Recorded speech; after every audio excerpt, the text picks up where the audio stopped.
तनीषा अकेले एक राह पर निकल जाती है। थोड़ी देर में उसे जैसे वापस होश आता है और वो अपने आसपास की जगह देखती है और वो कंफ्यूज सी खड़ी होती है।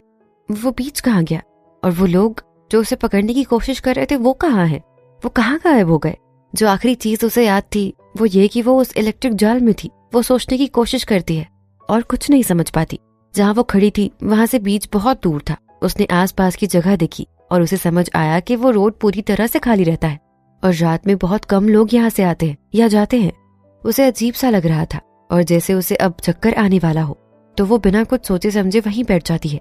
तनीषा को बिल्कुल समझ नहीं आ रहा था कि ये सब कैसे हो रहा है। उसे ऐसा लग रहा था जैसे किसी ने उसकी पूरी जान उसके अंदर से निकाल ली हो, जैसे उसने बहुत ही ज्यादा पी रखी हो और उसका सर फटा जा रहा था। उसे कुछ भी याद नहीं आ रहा था कि क्या हुआ है उसके साथ, बस बहुत दर्द हो रहा था उसे। बीच पर वो सारे लड़के और लड़कियां पानी से वापस आते हैं और सारे के सारे भीगे हुए होते हैं।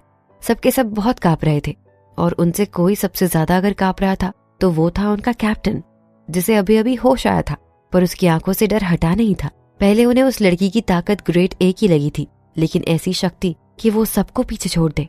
सिर्फ एक आम ए ग्रेड का इंसान ऐसे कैसे कर सकता है? इतना डरावना कैसे हो सकता है? कैप्टन, हमें ये बात ऊपर तक लेकर जानी चाहिए। वो लड़की काफी डरावनी है, हम नहीं लड़ पाएंगे ऐसे उससे, एक लड़की ने कहा। ये अजीब बात है कि उसने हमें मारा नहीं। मुझे लगा कि आज हमारा आखिरी दिन है। जिस आदमी को तनीषा ने सबसे पहले पानी में फेंका था उसने कहा, ऐसी खतरनाक लड़की कैसे हो सकती है? वो ग्रेड ए की है। कैप्टन ने दांत पीसते हुए कहा, ये बात ऊपर वालों तक पहुंचाओ। थोड़ी देर बाद कैप्टन ने चिल्लाते हुए कहा, कैप्टन पहले यहाँ से चलते हैं। अगर वो लड़की वापस आ गई तो बहुत बड़ी दिक्कत हो जाएगी। एक आदमी ने कहा, मुझे एक शॉर्टकट पता है, वहां से चलते हैं। हमारी बदकिस्मती थी कि हम उस राक्षस से मिले। वो लोग वहां से लड़खड़ाते हुए जाने लगे। थोड़ी देर बाद वो लोग रोड की तरफ होते हैं और वहां देखते हैं कि एक इंसान रोड के साइड में बैठा होता है। उस लड़की ने अपना सर पकड़ा हुआ था और ऐसा लग रहा था जैसे वो कुछ सोच रही हो। निकलो यहाँ से, एक आदमी ने चिल्लाते हुए कहा जब उसने रोड में किसी को बैठे हुए देखा। तनीषा, जो कि अभी भी याद करने की कोशिश कर रही थी कि क्या हुआ है, वो जैसे उस आदमी की आवाज सुनकर वापस असलियत में आ जाती है और वो उन लोगों की तरफ मुड़ती है। एक आदमी तनीषा को देखकर दंग रह जाता है और पीछे भागने लगता है, जिसके दौरान वो गिर जाता है। वो तनीषा की तरफ ऐसे देख रहा होता है जैसे उसने कोई भूत देख लिया हो। तनीषा उसे और बाकियों को देख रही थी जो लोग ऊपर से नीचे भीगे हुए थे। वो उठी और उन लोगों को देखने लगी। कौन थे ये लोग? कैसे बार बार तनीषा को ढूंढ ले रहे थे? तुम फिर से तुम, एक आदमी ने तनीषा की तरफ डर से कहा। वो भी पीछे कदम बढ़ाने लगा और सोचने लगा कि ये लड़की इनका पीछा क्यों नहीं छोड़ रही है। तुम यहाँ हमारे पीछे आत्मा की तरह क्यों भटक रही हो? उस आदमी ने कहा। तनीषा की आंखें चमक उठती हैं और इससे पहले कि वो आदमी और कुछ कहे, तनीषा उसे बोलने का मौका नहीं देती और उसके चेहरे पर बहुत जोर से लात मारती है। इस वजह से वो आदमी कीचड़ में गिर जाता है। वो दर्द से गहराने लगता है और एक टीम का मेंबर ये देखकर चीख पड़ता है, ये लड़की हमें मारने आई है। सबके सब जैसे वहीं पर जम जाते हैं उस आदमी की बात सुनकर। वो लोग तनीषा को देखते हैं और कहने लगते हैं, मेरे पास मत आओ। तनीषा चुप थी। उसे नहीं समझ आ रहा था कि क्या हो रहा है। वो उन सबको नहीं हरा पाएगी तो भी ये लोग उससे क्यों डर रहे हैं? देखा जाए तो उन्हें तनीषा को पकड़ने के लिए आगे बढ़ना चाहिए। तनीषा को नहीं समझ आ रहा था कि ये लोग उससे ऐसे क्यों भाग रहे थे, जैसे उन्होंने कोई भूत देख लिया हो। डर, बेइज्जती, गुस्सा, बेचैनी सब उन लोगों के चेहरे पर था। तनीषा आगे बढ़ती है ताकि समझ सके कि वो लोग क्या करेंगे। उसके कदम आगे बढ़ाते ही एक लड़की डर से चिल्लाती है, क्या कर रही हो तुम? क्या चाहिए तुम्हें?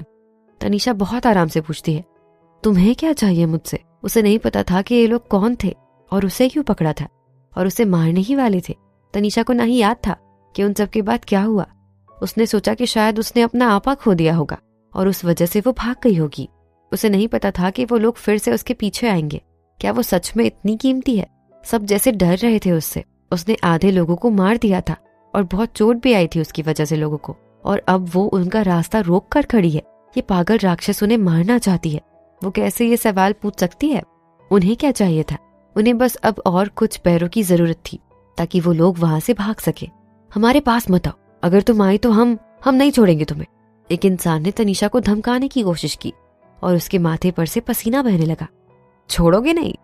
तनीषा की आवाज सुनकर लग रहा था जैसे वो गुस्सा कर रही हो। ये सब सुनकर उन लोगों ने तनीषा पर दया कब दिखाई थी? पर तनीषा इस चीज का फायदा ही उठा सकती थी। पहले वो तनीषा पर भारी पड़े थे, अब वो तनीषा उनका पीछा नहीं छोड़ेगी। ये कोई गलत फहमी है, वहीं रुको, हिलना मत, हमसे दूरी रखना। मैं समझता हूँ तुम्हें, ये सच में एक गलत फहमी है कैप्टन ने तनीषा की तरफ डर से देखते हुए कहा। अच्छा? तनीषा आगे बढ़ते हुए कहने लगी, बताओ जरा उस गलत फहमी के बारे में। भले ही तनीषा को कुछ नहीं याद था, पर उसे लगा कि जो भी था उसकी वजह से ये लोग उससे बहुत डरे हुए थे। उसे खुद पर भी काफी शक था, पर जब जब उसने अपना कंट्रोल पहले खोया है उसे कुछ न कुछ याद रह जाता था, पर इस बार उसे कुछ भी याद नहीं आ रहा था। उसके एक्सपीरियंस और इन सब चीजों को देखकर तनीषा को नहीं लगा जैसे कोई गलती हुई है। अगर ये बात नहीं है तो क्यों सबके सब और उसका कैप्टन भी तनीषा से इतना डरेगा? वहां सारे लोग तनीषा के मुकाबले गिनती और ताकत दोनों में ज्यादा थे। वो हमने आपको कोई और समझ लिया था, हम आपको नहीं ढूंढ रहे थे। हम माफी मांगते हैं आपसे, अब हमें जाने दीजिए, उस कैप्टन ने तनीषा से कहा। ये सब एक गलत फहमी थी? तनीषा ने पूछा। उन्हें क्या लगता है तनीषा कोई बेवकूफ है? भले उसे कुछ याद नहीं कि बाद में क्या हुआ, वो ये नहीं भूली है कि इन लोगों ने तनीषा को कैसे पकड़ा था। उसने एक डिवाइस से उसका ग्रेड चेक किया था और उसे किडनैप करने की कोशिश भी की थी, पर तनीषा इस बात का फायदा उठाकर उनसे पूछताछ कर सकती थी। बकवास बंद करो और ये बताओ कि मेरा भाई कहाँ है? तनीषा ने गुस्से में पूछा। उसका भाई कहाँ है? कौन है उसका भाई? कौन ही जानेगा उस डरावने इंसान के भाई को? भाई को भूल जाओ, उन्हें ये तक नहीं पता था कि कौन है। देखिए, हम सच में आपके भाई को नहीं जानते हैं, हम तो ये भी नहीं जानते कि आप कौन हैं, उस कैप्टन ने तनीषा से कहा। उन्हें तनीषा की शक्तियों का अंदाजा था और अब वो बस जिंदा वापस जाना चाहते थे। तुम लोग मुझे नहीं जानते? क्या बेवकूफ समझा है मुझे? तनीषा ने उसे अपनी गुस्से भरी नजरों से घूरते हुए पूछा। नहीं, ये बिल्कुल एक गलत फहमी है, हमें सच में कुछ नहीं पता इन सब के बारे में, एक आदमी उनमें से कहने लगा। तुमने मेरे भाई को पकड़ा है ना? तनीषा ने उस आदमी से कहा। वहां सबके सब चुप खड़े हो जाते हैं। उन लोगों ने नहीं पकड़ा था उसके भाई को। तनीषा उनसे दोबारा पूछती है, कौन हो तुम लोग और मुझ पर क्यों अटैक किया? हम उनमें से कोई एक कुछ कहने ही वाला होता है कि तभी सब भागने लगते हैं और अपनी जान बचाते हैं। तनीषा ने सोचा कि वो भी भागे, पर वो लोग उससे ज्यादा है और उनके पास हथियार भी थे। कैसे हराएगी तनीषा इस बार? वो बिना कुछ सोचे समझे नहीं करना चाहती थी, इसीलिए वो उन्हें जाने देती है। थोड़ी देर वहीं बैठने के बाद वो थोड़ा शांत महसूस करती है। तनीषा अपने पॉकेट में हाथ देती है फोन निकालने के लिए और तभी उसे अपने पॉकेट में सिगरेट मिलते हैं और तनीषा फिर सोच में पड़ जाती है। आगे क्या होता है जानेंगे अगले एपिसोड में। तनीषा उस सिगरेट को देखते हुए सोचती है कि ये यहाँ आया कैसे? उसे अपने जेब में सिगरेट तो मिली, पर उसने स्मोक तो नहीं की थी, तो ये यहाँ होगी ही क्यों? तनीषा इन सबको लेकर ज्यादा नहीं सोचती और वो वहां से निकल जाती है। रात के 12 बज रहे होते हैं जब तनीषा अपने घर पहुंचती है। उसके लिविंग रूम में सिर्फ अभय होता है। आप इतने देर से बाहर थे, कहाँ थे आप? बहुत देर हो रही है, अभय ने तनीषा की तरफ देखते हुए पूछा। मैं जरा बीच में थी, तनीषा ने मुस्कुराते हुए कहा। अभय, तुम अभी तक क्यों नहीं सोए? तनीषा ने अभय की तरफ देखते हुए पूछा। अभय के अंदर कल एक कंपटीशन के लिए कोई हिम्मत नहीं होती है। वो कहने लगा, मुझे बस थोड़ी नर्वसनेस हो रही है। कोई बात नहीं, सब ठीक होगा, तनीषा ने मुस्कुराते हुए कहा। आपको शायद रेसिंग एरेना के बारे में बिल्कुल भी नहीं पता, कल हमारा जीतना नामुमकिन है, अभय ने निराश होते हुए कहा। सालों पहले तनीषा की फैमिली की कार टीम में कुछ बहुत अच्छे और एक्सपीरियंस्ड रेसर और नेविगेटर्स थे, जिसकी वजह से उन्होंने कुछ रेस जीते भी थे। पर ये सारे रेसर और नेविगेटर ने छोड़ दिया था और कहीं और ज्वाइन कर लिया था, क्योंकि उनकी फैमिली के कार टीम को छोड़ दिया था। अभी उनकी टीम आखिरी में थी और वो लोग एक भी हार नहीं झेल सकते। अभय, हम लोग अभी से रिजल्ट्स डिसाइड नहीं कर सकते, अभी तो रेस शुरू भी नहीं हुई है, तनीषा ने अभय से कहा।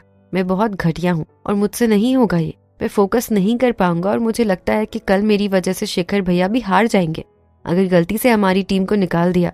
ये कहते कहते अभय के चेहरे पर एक डर आ जाता है। तनीषा चुप हो जाती है। वो समझ सकती है कि अभय क्यों इतना डरा हुआ था। जो कार टीम थी उसे कल बेचने के चांसेस बहुत कम थे और अगर वो हारे तो उनका पूरा कारोबार बंद हो जाएगा। ओह हाँ, आपको पता है क्या, मैं ना इतने वक्त से इंटरनेशनल कॉम्पिटिशन्स देख रहा था, अभय ने टीवी की तरफ देखते हुए कहा। और चैनल में पुराने शोज चल रहे थे रेस के कंपटीशन के, और तनीषा भी उन्हें देखने लगी। ये सेकंड लेवल इंटरनेशनल कॉम्पिटिशन्स है, तनीषा ने टीवी देखते हुए कहा। अभय को ये बात अजीब लगी तो उसने पूछा, आपको पता है इंटरनेशनल कंपटीशन में क्या है, आप जानते हो इस बारे में? तनीषा ने कहा, हाँ थोड़ा बहुत। ये रेस की वजह से ऋषभ, जो कि येवा का स्टूडेंट था। अभय ने कहा, आपको पता है वो लाल रंग की जो कार है, देखा आपने, ये उनकी कार है, वो काफी अच्छी है रेस में, वो काफी अच्छे है रेस में। तनीषा ने कहा, मैंने ये भी सुना है कि इस सेकंड लेवल कंपटीशन पर एक मूवी भी बनने वाली है और जो मेन लीड होगा वो ऋषभ सर होंगे। अभय ने कहा। तनीषा को ये सुनकर काफी अजीब लगता है। हाँ, ऋषभ एक्टिंग करेंगे? तनीषा ने कहा, नहीं वो एक्टिंग नहीं करेंगे, मैं भी क्या कह रहा हूँ, एक एक्टर उनका रोल निभाएगा उस मूवी में। अभी उस मूवी में अगर कुछ बचा है तो येवा के रोल के लिए कौन रहेगा। इसकी वजह से बहुत चर्चे में है वो मूवी, और उसमें ऋषभ और येवा के बीच में एक रेस भी होगी जो कि पूरी मूवी का सबसे मेन पार्ट होगा। पता नहीं इसके लिए उन्हें कब सही एक्ट्रेसेस मिलेगी। अभय ने कहा। तनीषा काउच में बैठकर एप्पल खा रही होती है। वो अभय की तरफ देखती है जो कि काफी एक्साइटेड लग रहा था। एक मूवी बनने वाली है, ये बात उसने क्यों नहीं सुनी। अगर अभय के हिसाब से देखा जाए तो एक मेल लीड होगा और वो ऋषभ का कैरेक्टर निभाएगा, और पूरी फिल्म को थोड़ा ड्रामेटिक रखने के लिए वो लोग येवा के साथ ऋषभ की रेस करवाएंगे। अगर ये बात थी तो जो भी प्रोड्यूसर्स थे उन्हें येवा के बारे में, उसकी असलियत के बारे में पता होना चाहिए। पर जैसे जैसे वो इन सब के बारे में ज्यादा सोचने लगी, ये सब नहीं मायने रखा उसके लिए। उसे रेस से निकाल दिया गया था, तो वो तनीषा को ढूंढेंगे कैसे। तनीषा ने ये सोचा कि ऋषभ ने ये माना होगा क्योंकि उससे स्क्रिप्ट में येवा और उसके दोनों का कैरेक्टर है। एक अजीब सी चीज तनीषा को फील होती है। वो अभी बहुत चीजों के बाद जिंदा बची है। तनीषा वो सारी चीजें सोचने लगती है। आखिरी रेस में ऋषभ ने सोचा था कि वो चैंपियनशिप लेकर मानेगा। वो आखिरी रेस करता है और उसे अपनी गुरु येवा दिखती है अचानक से, जिसके साथ उसकी आखिरी रेस होती है, और आखिर में वो लोग एक दूसरे के खिलाफ लड़ रहे थे। तनीषा को यह सब बहुत अजीब लगता है, जैसे वो लोग ये दिखाना चाहते हैं कि तनीषा मर गई है। ये मूवी ऐसे खत्म हो सकती है, और सबसे बड़ी बात तो ये है कि कौन करेगा उसका रोल। वो नहीं चाहती थी कि कोई उसकी इज्जत खराब करे। अभय ने तनीषा से कहा, देखो वो टीवी पर है। स्क्रीन पर रेसिंग कार फिनिश लाइन पे थी और ये फर्स्ट लेवल कंपटीशन का आखिरी सीन था। सब वहां चिल्ला रहे थे, ये वाह। सबके सब बस उसे देखने के लिए वहां खड़े थे। तनीषा की आंखें भर गई थी ये सारी चीजें देखकर। ये कितनी अच्छी है, काफी कमाल, हे भगवान। अचानक से अभय खुशी के मारे बोलता है, आपने देखा वो येवा है। ऋषभ सर की खोज, उनका एक और स्टूडेंट भी था। अभय खुशी खुशी कहने लगता है। तनीषा ने हंसते हुए कहा, ठीक है मैं समझ गई, अब उछलना बंद करो वरना ये सोफा टूट जाएगा। आप सोचो ना, अगर मैं कभी येवा से मिला तो, नहीं उनके स्टूडेंट से, अगर कभी उनके साथ रेस करने का मौका मिला, मैं बिना पछतावे के मर जाऊंगा। अभय ने तनीषा से कहा, मेहनत करो, मुझे भरोसा है कि ऐसा एक दिन जरूर होगा। तनीषा ने अभय से कहा, ये बहुत मुश्किल है, हम उनके सामने चींटी बराबर भी नहीं है। अभय ने फिर से अपनी निराशा भरी आवाज में कहा। तनीषा उठी और उसने अभय की तरफ देखा और कहा, जाओ जाकर सो जाओ, तुम्हें कल सुबह उठना भी है। अगर कल लेट गए तो रेस इन सब के साथ कैसे करोगे। तनीषा वहां से जाने वाली होती है कि तभी अभय कहता है, सुनो आप रुक जाओ जरा। वो येवा को देखता है स्क्रीन पर, फिर तनीषा को देखता है। अभय जो कि अब सोफा छोड़ उठा था, उसने तनीषा की तरफ देखा और टीवी में येवा को देखा, जिसे वो येवा को पढ़ने की कोशिश कर रहा था, जो कि अभी अभी गाड़ी से निकली थी। वो बार बार तनीषा और येवा को एक एक बार करके देख रहा था। ये काफी अजीब है, कुछ अजीब सा लग रहा है। अभय ने तनीषा की तरफ देखते हुए कहा। तनीषा कंफ्यूज थी उसके ऐसे कहने से। क्या हुआ।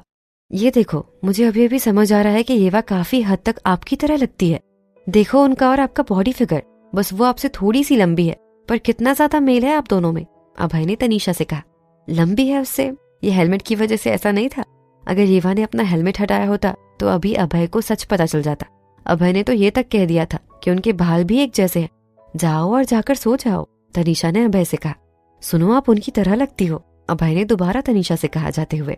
तनीषा गेस्ट रूम के बेड में गिर जाती है। वो रेस देखकर जैसे सारी पुरानी यादें उसके सामने आ गई हो। पिछले कुछ सालों में बहुत कुछ हुआ। तनीषा को लग रहा था कि जो भी चीजें हुई है उस पर कोई कहानी लिखी जा सकती है। इतना बुरा तो सिर्फ कहानियों में ही होता है। और आज वो अजीब सा आदमी, वो लोग कौन थे वो लोग, और क्या उनका उस लैब से कोई ताल्लुक था।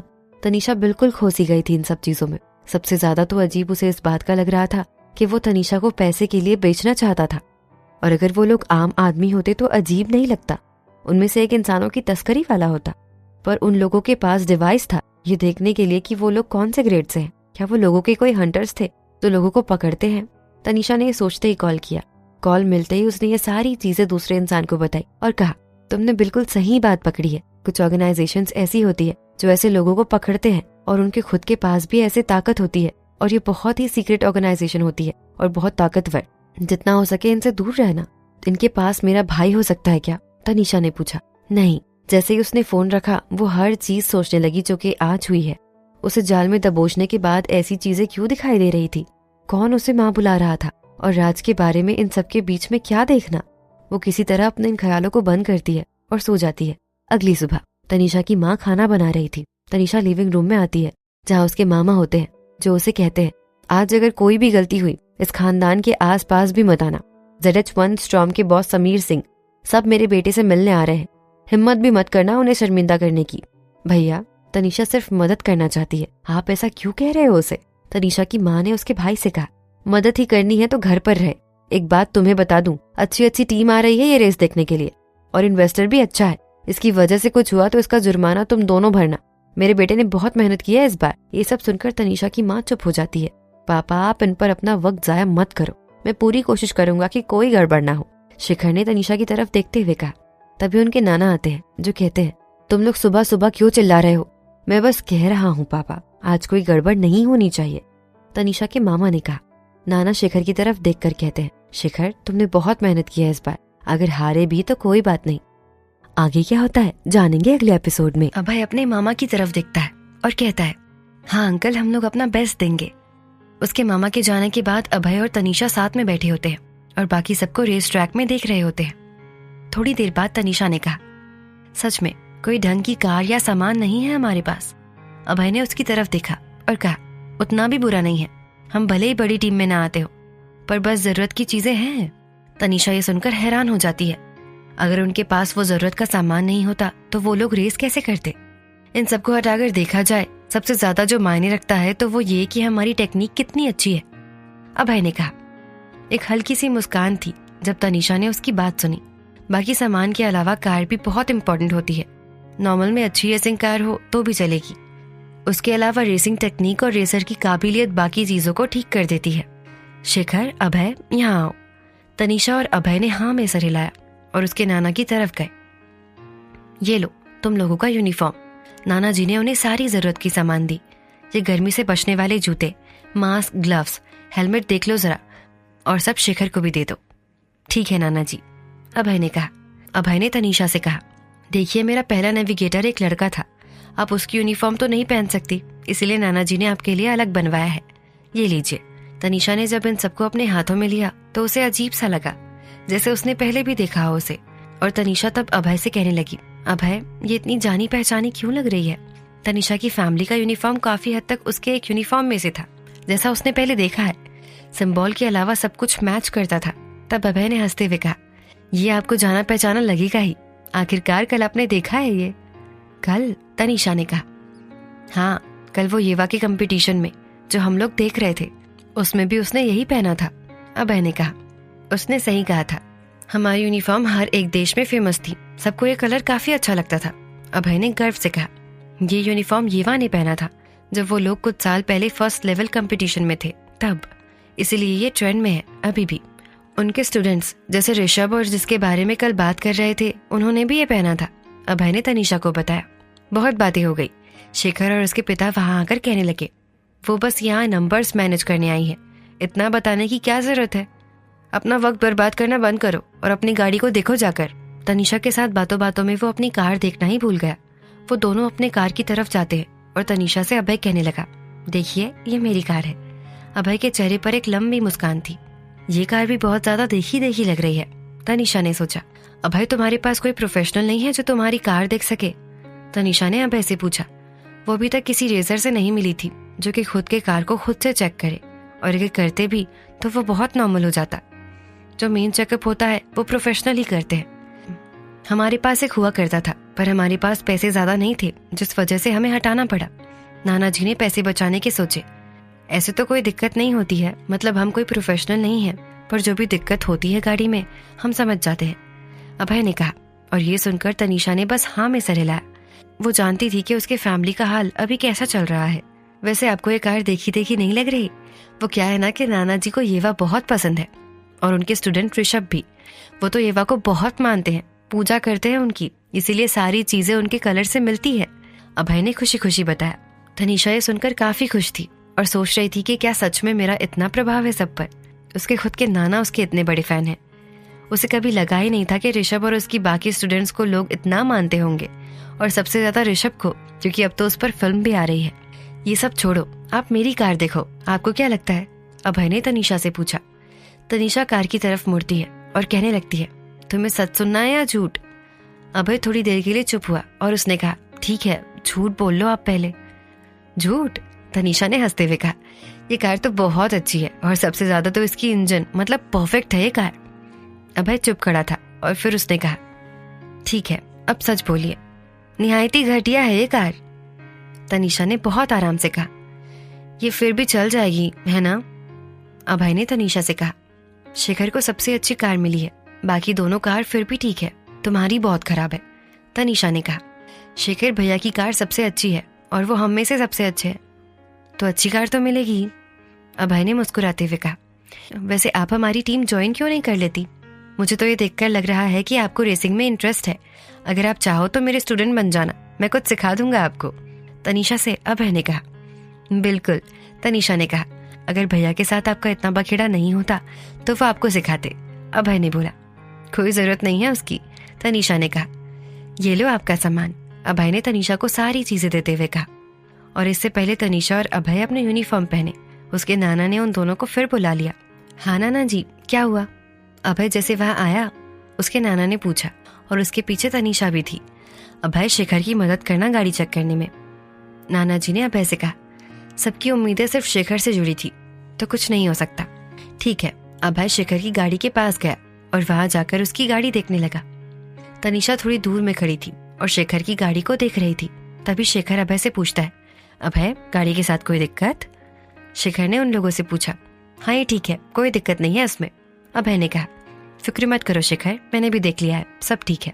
एक और लड़का वहां आता है और कहता है, ठीक है अगर सब सही ही है तो, शेखर ने उन लोगों से कहा। तनीषा इतने देर से चुपचाप खड़ी थी। उसने अपने नाना जी से कहा, नाना जी पीछे की टायर में प्रेशर बहुत ज्यादा है, टायर फट सकती है। क्या? सबके सब तनीषा की बात सुनकर चौंक गए थे।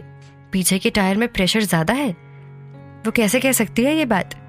ये क्या बकवास है, उस लड़के ने कहा। शेखर ये लड़की कौन है, ये क्या बकवास कर रही है? वो लड़का शेखर से पूछता है। भैया ये मेरी बुआ की बेटी है तनीषा, आज ये रेस में मेरी नेविगेटर रहेगी, अभय ने कहा। तनीषा दिए सूरज भैया है, शेखर भैया के नेविगेटर, अभय ने तनीषा से कहा। ओह जो भी हो, प्रेशर ज्यादा है, अगर भरोसा नहीं है तो भूल जाओ कि मैंने कुछ कहा, तनीषा ने कहा। सूरज जो कि इतने देर से गाड़ी के अंदर बैठा था, उसे गुस्सा आता है और वो बाहर निकलकर कहने लगता है, रीडिंग्स ठीक है इसकी, तनीषा ने कहा। तब वही खराब है। सूरज को गुस्सा आता है तनीषा की बात सुनकर, और इससे पहले कि वो कुछ कहे शेखर ने कहा, अपना मुंह बंद रखो, तुम जानती नहीं हो कुछ इस बारे में। ये लड़की प्रॉब्लम खड़ी करेगी। एक सेकंड, ये अभय की नेविगेटर है, सूरज ने बोला। और फिर आगे उसने कहा, ये कैसे नेविगेटर हो सकती है? अगर उसे कुछ पता ही ना हो तो उसकी बातों पर ध्यान मत दो। अभय का नेविगेटर भाग गया तो इसे रखना पड़ा, वो आज के लिए ही है बस, शेखर ने सूरज से कहा।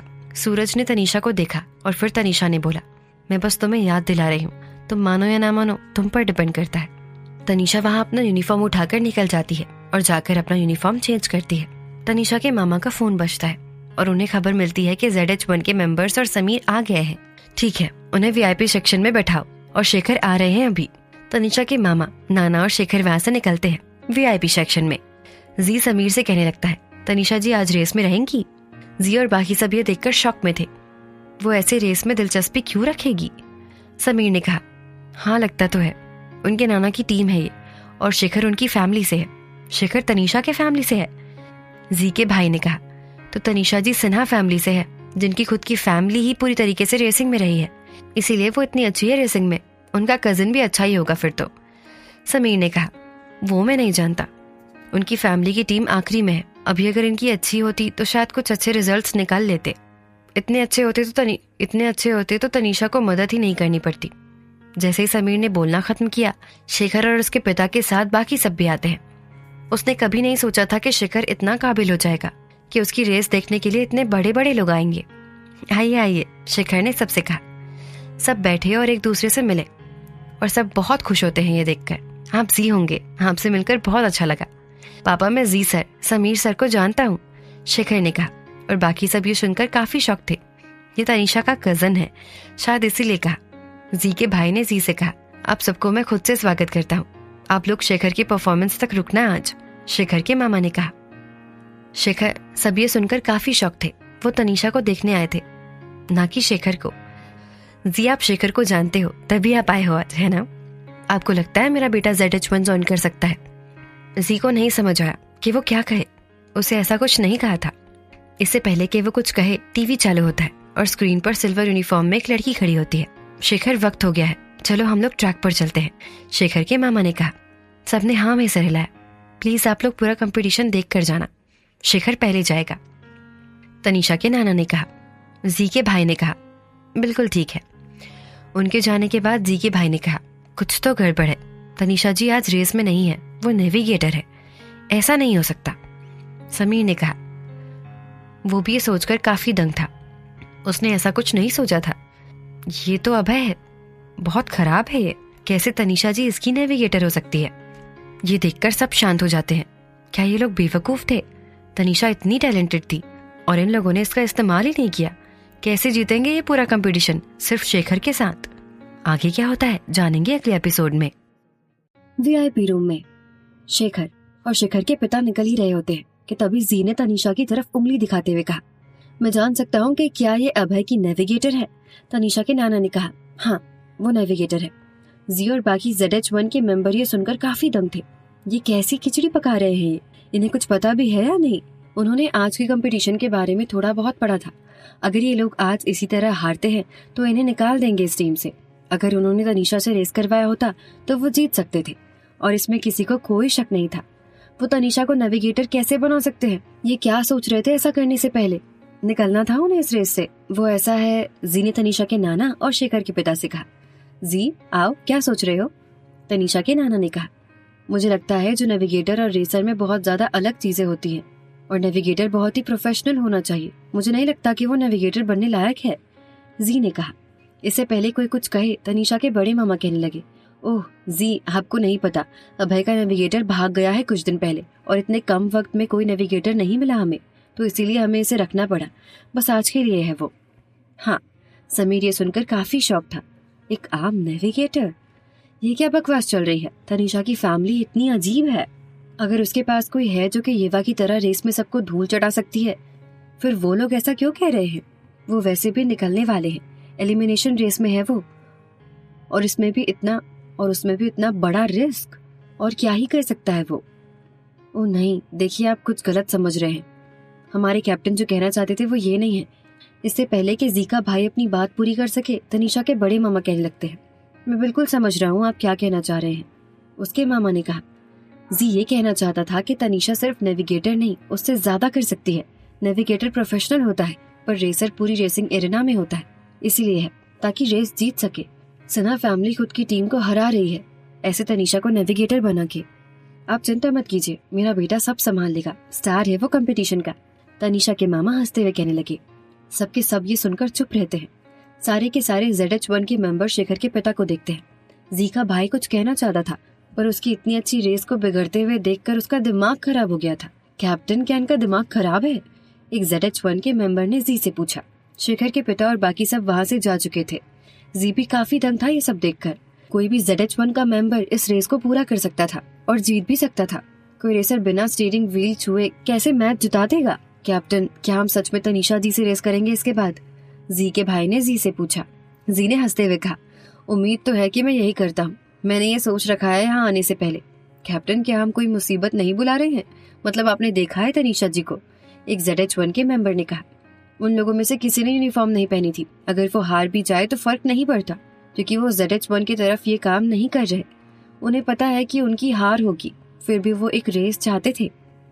नहीं, हमने देखा है कि वो कितनी कमाल की रेसर है और अब हम रेस करने के लिए अच्छा ट्रैक भी मिलेगा। अगर वो हरा भी दे तो शर्मिंदगी जैसा कुछ नहीं होगा।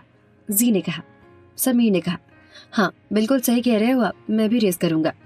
रेसिंग ट्रैक पर विराज और उसकी टीम भी खड़ी थी। सिन्हा सर, काफी जल्दी नहीं आ गए आप? विराज ने एक बैग में अपने हाथ रखा और वो हंसते हुए तनीषा के नाना के पास जाता है। उसकी आवाज सुनकर ही तनीषा के नाना को काफी गुस्सा आता है। वैसे तो मैंने पहले सोचा था कि आपकी टीम खरीद लूं, ऐसे आपको कुछ पैसे भी मिल जाएंगे अपना घर चलाने के लिए।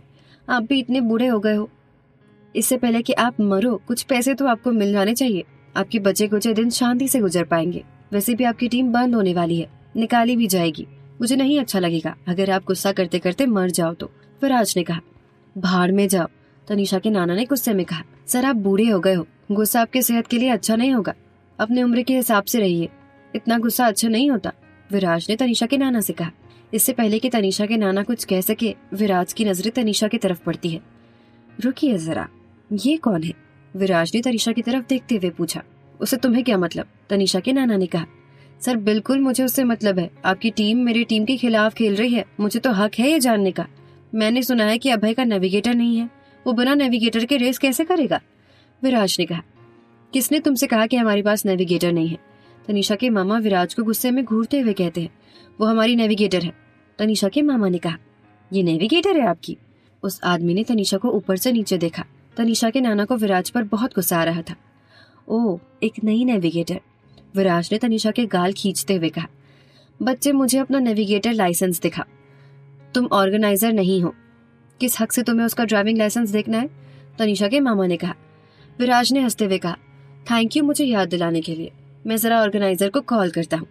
विराज ने फोन निकाला और ऑर्गेनाइजर को कॉल किया। तनीषा के मामा को लगा जैसे वो खुद को थप्पड़ मारे। उन्हें इतना गुस्सा आ रहा था। अगर उसके मुंह से ये चीज नहीं निकली होती तो शायद ये नहीं होता। तनीषा चुप खड़ी थी वहां। ये कंपटीशन उसके बाएं हाथ का खेल था और फिर भी उसने उसका ड्राइविंग लाइसेंस देखना है। क्या वो इतने सख्त है? अपनी हद में रहो, तनीषा के नाना ने कहा। अपनी हद में? विराज ने कहा। सर, आप बूढ़े के साथ साथ लगता है सटिया भी गए हैं। अगर आप खुद रूल्स नहीं मानोगे और हमें चीटर कहोगे, मतलब किसी को भी उठा लो और नेविगेटर बना लो, क्या होगा अगर कोई एक्सीडेंट हो गया तो? मैं आपके लिए ही कर रहा हूँ ये सब। उसने कहा। गुस्सा ना करे सर, मैंने सही कहा है ना? ये कोई नेविगेटर नहीं है और न ही इसके पास लाइसेंस है। नाना जी की आंखों में एक डर रहता है। ओह, अब तो सर आप खतरे में हो। अगर आपके पास नेविगेटर लाइसेंस नहीं है तो वो कंपटीशन के रूल तोड़ना नहीं है और आपको तो हमें बैन भी करना पड़ेगा। पर चीजें इतनी भी बिगड़ी हुई नहीं है। तनीषा के नाना और बड़े मामा को बहुत गुस्सा आता है उसकी बातें सुनकर। एक आदमी इतना चालाक कैसे हो सकता है? ये सना फैमिली का इंचार्ज कौन है? ऑर्गेनाइजर वहां आकर पूछते हैं। मैं हूँ, तनीषा के बड़े मामा ने कहा। हमें ऐसा सुनने में आया है कि आपके नेविगेटर के पास नेविगेटर लाइसेंस नहीं है। कहाँ है आपका नेविगेटर? ऑर्गेनाइजर ने काफी स्ट्रिक्टली कहा। ओह, तनीषा ने कुछ सोचा और कहा, कैसा होगा अगर मैं ये कहूँ कि मैं भूल गई हूँ लाइसेंस, तो क्या ये लोग मेरी बात मानेंगे? तनीषा ने ये सोचा पर खुद को कोसा कि वो ऐसा कहने का सोच भी कैसे सकती है। उसे खुद पर भरोसा नहीं हो रहा था कि वो ऐसा कैसे सोच सकती है। सर, क्या हमें आपके नेविगेटर को वापस भेज देना चाहिए? विराज ने हंसते हुए तनीषा के नाना से पूछा। तनीषा के नाना चुप थे और ऑर्गेनाइजर तनीषा से कहने लगे, मिस, हमें आपका नेविगेटर लाइसेंस देखना होगा। ओह, क्या क्या मुझे ये करना होगा? तनीषा ने अभय को देखते हुए पूछा। तनीषा दीदी, आपके पास है ना? अभय का दिमाग काम नहीं कर रहा था ये सब देखकर। हाँ हाँ, मेरे पास है, तनीषा के नाना ने कहा। ऑर्गेनाइजर ने बोला, ठीक है, दिखाइए हमें। मैं लाई नहीं हूँ, तनीषा ने कहा। आपको पता है ना कि नेविगेटर लाइसेंस क्या होता है? ऑर्गेनाइजर ने कहा। और फिर तनीषा ने कोई जवाब नहीं दिया। ठीक है, अगर तुम इतनी ही सही हो तो मेरे साथ मेरे ऑफिस आओ, हम ऑनलाइन चेक कर लेंगे, ऑर्गेनाइजर ने कहा। तनीषा कुछ नहीं कह पाई और उनके पीछे उसे जाना पड़ा। एक आदमी कंप्यूटर के सामने बैठा था और उसने तनीषा से पूछा, नाम? तनीषा कपूर, तनीषा ने कहा। 1 मिनट, वो आदमी चेक करने लगा। उस आदमी ने तनीषा को देखा और कहा, आपके पास कोई लाइसेंस नहीं है। तनीषा के पास नेविगेटर लाइसेंस नहीं था। इसका मतलब तनीषा की फैमिली को निकालने के पूरे चांसेस है। कह दो कि सिन्हा फैमिली की टीम को निकाल रहे हैं, ऑर्गेनाइजर ने कहा। नहीं नहीं, आप उन्हें नहीं निकालिए, मेरे पास लाइसेंस है, बस यहाँ का नहीं है, एक बाहर देश का है, तनीषा ने कहा। बाहर का? कोई भी हो चलेगा, नेविगेटर लाइसेंस हर जगह काम करता है, बस इंटरनेशनल कंपटीशन वाला होना चाहिए। तो आप नहीं कर सकती है अब, उस आदमी ने कहा। इंटरनेशनल लेवल की कंपटीशन का ही है, आप ढूंढ लो, तनीषा ने कहा। ये लड़की पागल है, अगर इसके पास उस लेवल का लाइसेंस है तो ये इसमें है ही क्यों? मेरे पास सच में है, आप देखिए मेरे नाम से, तनीषा ने कहा। ये भी ठीक है, करके देख लेते हैं ये भी, एक आदमी ने कहा। आगे क्या होता है जानेंगे अगले एपिसोड में। तनीषा ने कुछ नहीं कहा। वो बस शिखर और अपने बड़े मामा को देख रही थी। वो अब उन्हें क्या ही कहे, कुछ कहना ही नहीं था उसे। वो समझ गई थी कि बाप बेटे दोनों अंधे हैं। सब ब्रेकफास्ट के बाद रेस की जगह पर जाते हैं, जो कि स्पीड की रेस से काफी बड़ा था, और यहाँ खतरा ज्यादा होने की वजह से नेविगेटर की जरूरत होती है। Level B track. अभय ये देखकर काफी डर जाता है। उसने आज तक कभी इस ट्रैक पर रेस नहीं की थी और न ही ऐसे ट्रैक के लिए उसका नेविगेटर एक्सपीरियंस था। उसने बस आज तक लेवल सी में ही परफॉर्म किया था। तनीषा के मामा ने कहा, ध्यान से सुनो, जब रेस शुरू होगी तुम्हें बस इतना करना है कि शेखर को आगे जाने देना है और बाकी कार्स को ब्लॉक करना है, समझे तुम? अभय ने कहा, जी बिल्कुल, आप फिक्र मत करो, मैं और मेरा नेविगेटर हम लोग ध्यान रख लेंगे। तनीषा चुप थी, पर जब उसके मामा ने नफरत भरी नजरों से तनीषा को देखा, उसने कहा, हम नहीं, तुम। तनीषा हाँ में सर हिलाती है और उनसे कहने लगती है, हाँ, आप एक बार प्लीज देख लो। मुझे नहीं लगता है कि वो एक्सपायर नहीं हुआ होगा। मैं समझ गया। उस आदमी ने इंटरनेशनल कंपटीशन में के वेबसाइट पर क्लिक किया और तनीषा से कहा, एक बार कैमरा में देखना। तनीषा का फेस रिकॉग्नाइजेशन के प्रोसेस के बाद वो लोग दोबारा देखते हैं। नहीं, मैं नहीं ढूंढ पा रहा हूँ आपको।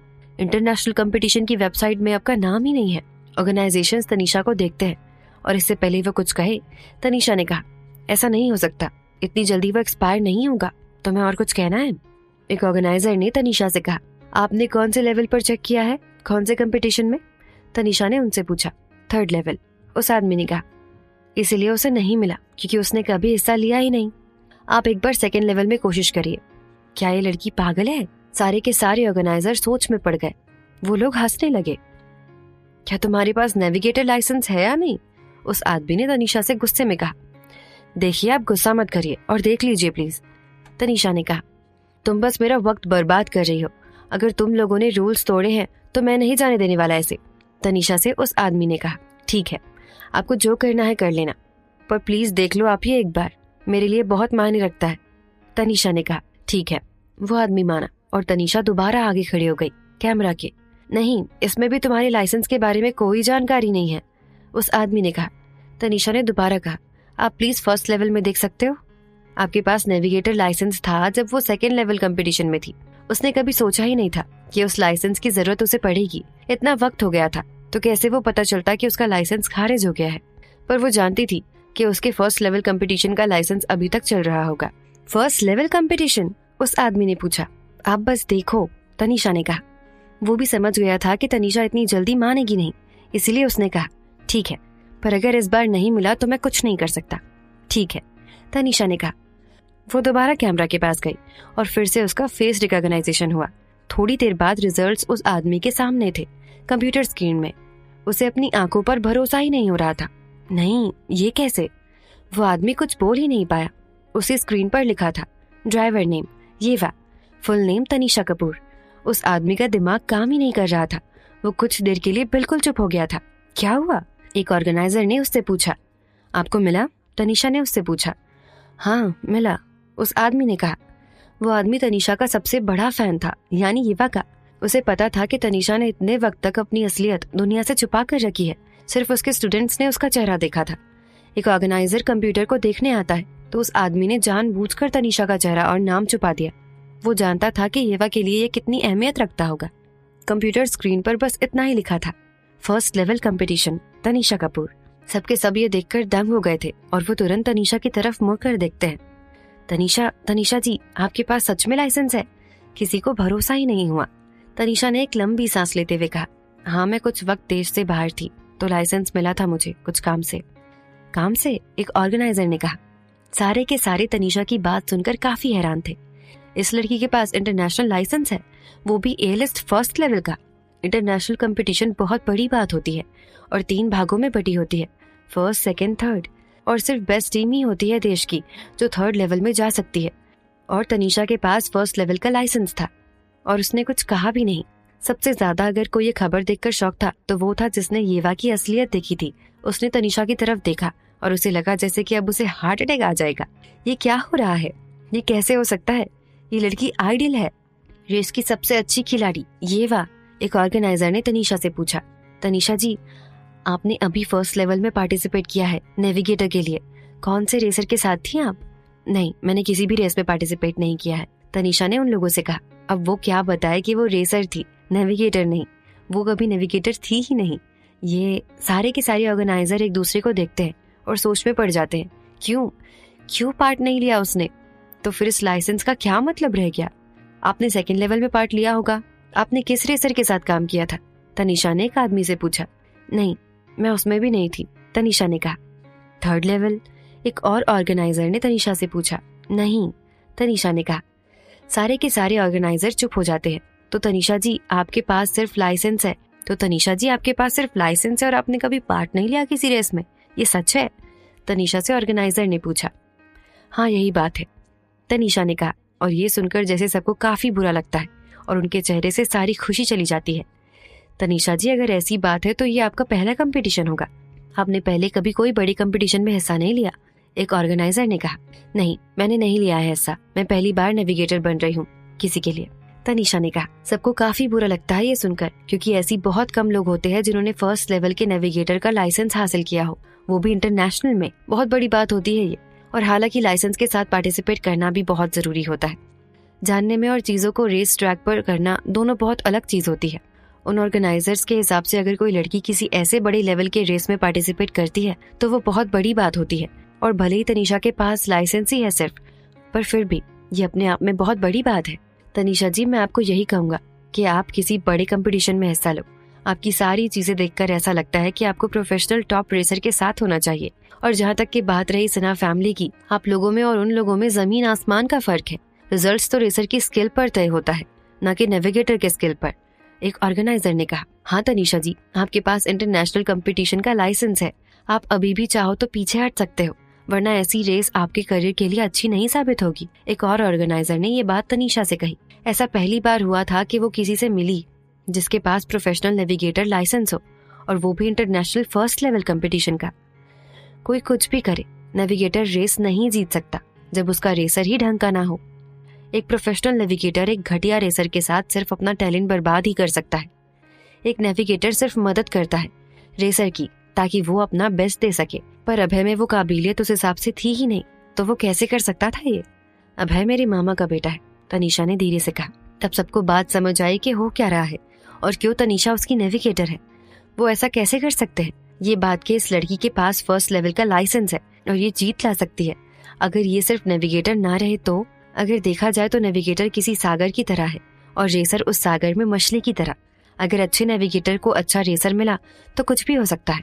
वो कैसे अभय के साथ काम करेगी जो कुछ करने के लायक ही नहीं है? और अगर शिखर के साथ भी करे तो ये उसके टैलेंट का मजाक उड़ाना होगा।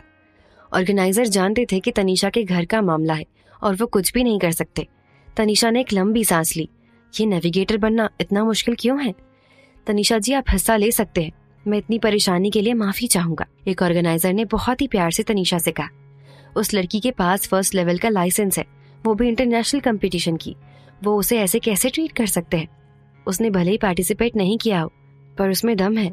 तनीषा अपनी सीट से उठती है और रूम में सारे ऑर्गेनाइजर बाहर आते हैं। तनीषा भी निकलने वाली होती है, तभी जिसने तनीषा का लाइसेंस चेक किया था वो उससे रोकता है। क्या हुआ, कुछ दिक्कत है? तनीषा ने कहा। वो आदमी दरवाजा बंद करता है और तनीषा को समझ नहीं आता कि वो करना क्या चाहता है। उस आदमी ने चश्मे पहने थे और वो खुशी खुशी कहता है, आप ये वाह हो, रेस की सबसे अच्छी रेस है। तनीषा चौंक जाती है कि इसे कैसे पता चला। मैं नहीं, ऐसा कुछ नहीं है, आपको गलत फहमी हुई है, तनीषा ने कहा। तनीषा जी, आपने अपना लाइसेंस चेक किया है? उसमें आपका नाम और आपका ड्राइवर का नाम लिखा है, तनीषा कपूर। ये वाह। तनीषा अपना सर पकड़ लेती है। ये वाह है, उसके लाइसेंस में पहले से ही लिखा हुआ है। ऐसे कैसे बोल सकती है वो, इतनी बड़ी बात? उस आदमी की आंखों में तनीषा को देखकर आंसू आ जाते हैं। वो कहने लगता है, आप फिक्र मत करो, मैं आपका बहुत बड़ा फैन हूँ। मैं किसी को कुछ नहीं बताऊंगा। मुझे पता है आप अपना चेहरा किसी को नहीं दिखाती, इसीलिए मैंने उन लोगों को आपकी डिटेल्स नहीं दिखाई। वो तनीषा को देखता है और उसकी आंखों में बहुत खुशी होती है, जैसे आज सब सही हो रहा हो। थैंक यू, तनीषा ने उससे कहा। तनीषा के मुंह से थैंक यू सुनकर उसे बहुत अच्छा लगता है। आप मुझे ऋषभ सर या आपके दूसरे स्टूडेंट का नंबर देंगी? वो आदमी जल्दीबाजी में बोल पड़ता है। तनीषा समझ नहीं पाती कि उसने क्या कहा अभी। नहीं, मैं माफी चाहूंगा, मैं बहुत ज्यादा खुश हूँ। मुझे आपका नंबर दो, मैं आपको डिनर पर लेकर जाना चाहता हूँ। नहीं, आप मुझे एक ऑटोग्राफ दे दो। उस आदमी ने तनीषा को एक पेन दिया अपनी ड्रॉअर से निकाल कर। तनीषा उसके शर्ट पर साइन करती है। कुछ देर बाद वो आदमी अपने शर्ट को ऐसे पकड़ कर रखता है जैसे वो कोई हीरो हो और वो नाचने लगता है। तनीषा उसे देखती है और विश्वास ही नहीं कर पाती कि वो कुछ लोगों के लिए इतना मायने रखती है। आज वो रेसिंग में नहीं है, फिर भी कुछ लोग बस उसे इतना मानते हैं जितना पहले मानते थे। कुछ चीजें कभी नहीं बदलती शायद, और कुछ चीजें बड़ी से बड़ी अफवाह तक नहीं बदल सकती। आप इतने वक्त से रेस में नहीं हो। मुझे याद है आपने कहा था आप दोबारा आओगे। कब होगा वो? मैंने पढ़ा था उन अफवाहों के बारे में कि आपको निकाल दिया गया है। उस आदमी ने तनीषा के ऊपर सवालों का बौछार कर दिया था और इससे पहले तनीषा कुछ कह सके उसने बोलना बंद कर दिया और वो आगे कहने लगता है, आपको पता है क्या, एक सेलिब्रिटी है राजमीत सिंह, वो तो आपके लिए जान छिड़कता है। वो भी आ रहा है यहाँ आज। उसे पता चला तो वो बहुत खुश होगा। आगे क्या होता है जानेंगे अगले एपिसोड में। ये एक सीक्रेट है, तनीषा ने उसे याद दिलाया। वो जानती थी कि राजमीत कितना पीछे पड़ जाता था अगर उसे पता रहता तो। ओ हाँ, ये सीक्रेट है, आदमी ने कहा। आइडेंटिटी छुपानी होगी, पर अगर किसी को पता चला तो उसकी गलती नहीं होगी। आइडल, मेरे पास एक अजीब सी रिक्वेस्ट है। अगर आप मान जाओ तो क्या आप मुझे अपना नंबर दे सकते हो? वो कांपते हुए तनीषा से कहने लगा। वो अपने सदी के सबसे बड़े रेसर से बात कर रहा था, येवा से। और सिर्फ उतना ही नहीं, उसमें न जाने इतनी हिम्मत कहाँ से आई कि तनीषा से नंबर तक मांग लिया। लोग बहुत अजीब होते हैं इस दुनिया में, पर तनीषा भी कम नहीं थी। उसने अपना कोई भी नंबर लिखकर कहा, बाद में डिनर की बात करते हैं, मुझे भी जाना होगा। उस आदमी को तो लगा जैसे वो खुशी के मारे बेहोश हो जाएगा। वो सिर्फ उस पेपर पर देखकर सोचने लगा कि उसके आइडल ने उसे अपना नंबर दिया है। वो आदमी अपना फोन निकालता है और किसी को कॉल करते हुए कहता है, हेलो, हाँ, आज मैं काम पर नहीं आऊंगा, मुझे छुट्टी चाहिए। क्या मतलब है कि आप छुट्टी नहीं दोगे? मैं नहीं कर रहा काम, जा रहा हूँ वो रेस देखने। आप पैसे काट लेना मेरे आज के, उसने कहा और फोन रखा। रेस ट्रैक पर अभय और तनीषा के नाना खड़े रहते हैं और देखते हैं कि तनीषा कब तक आएगी। तनीषा आ गई, तनीषा के नाना ने कहा। तनीषा धीरे धीरे आती है। फिक्र मत करो, मैंने संभाल लिया है सब, तनीषा ने मुस्कुराते हुए कहा। अभय और उसके नाना ये सुनकर चौंक जाते हैं। विराज को ये सुनकर बिल्कुल नहीं अच्छा लगता। उस लड़की के पास सच में नेविगेटर लाइसेंस था। वो मुड़ता है और वहां से निकल जाता है। तनीषा के नाना एक लंबी सांस लेते हैं और उसके जाने से उसे चैन आता है। तभी अभय ने कहा, आपने डरा ही दिया था सच में। तनीषा, सच में कोई परेशानी वाली बात नहीं है ना? तनीषा के नाना ने उससे पूछा। हाँ नाना जी, आप चिंता मत करो, तनीषा ने कहा। ठीक है, अच्छी बात है, तनीषा के नाना ने कहा और फिर आगे बोला, जाओ जाकर शेखर को ले आओ, रेस शुरू होने वाली है। उसी वक्त रेसिंग वेन्यू के बाहर एक स्पोर्ट्स कार वहां आती है और साइड में रुक जाती है। राजमीत वाधवा उससे उतरता है और अपने चश्मे और मास्क उतारता है। उसे कार रेस बहुत पसंद थी, तो यह आम बात थी कि वो आएगा ही ये सब देखने के लिए, और ये सारी रेस वो मिस नहीं करना चाहता था। तुम आ गए? वो ऑटोग्राफ वाला आदमी वही खड़ा होता है, उसके पीछे और राजमीत मुड़ता है। आज काम नहीं कर रहे तुम? उस आदमी से राजमीत ने कहा। छुट्टी ले ली है मैंने उनसे, उस आदमी ने राजमीत से कहा। मुझे लगा कि तुम्हें फर्क नहीं पड़ता इस रेस से, तुम्हें तो नहीं देखनी थी, राजमीत ने कहा उससे। तुम्हें क्या पता मैं काम छोड़ रहा हूँ आज के लिए, उस आदमी ने राजमीत को घूरते हुए कहा। क्यों, तुम्हें तो नहीं आना था, तो अब क्या हुआ? राजमीत ने उससे पूछा। मुझे नहीं पता, वो लड़का कुछ बोल ही नहीं पाया। क्या हुआ, बोलो, राजमीत ने कहा। राजमीत उसे देखा और उस लड़के को देख ही रहा था, जैसे बात उसके गले तक अटक गई हो। अनुराग सरकार, बोलो क्या परेशानी है? तुम मुझे नहीं जानते हो, मुझसे क्या छिपा रहे हो तुम? अनुराग से राजमीत ने गुस्से में कहा। ये एक सीक्रेट है, मैं नहीं बता सकता तुम्हें, मैंने उसे प्रॉमिस किया है, मैं कभी किसी को नहीं बता सकता। अनुराग को देखकर लगा जैसे वो पूरी कोशिश कर रहा है सब कुछ छुपाने की।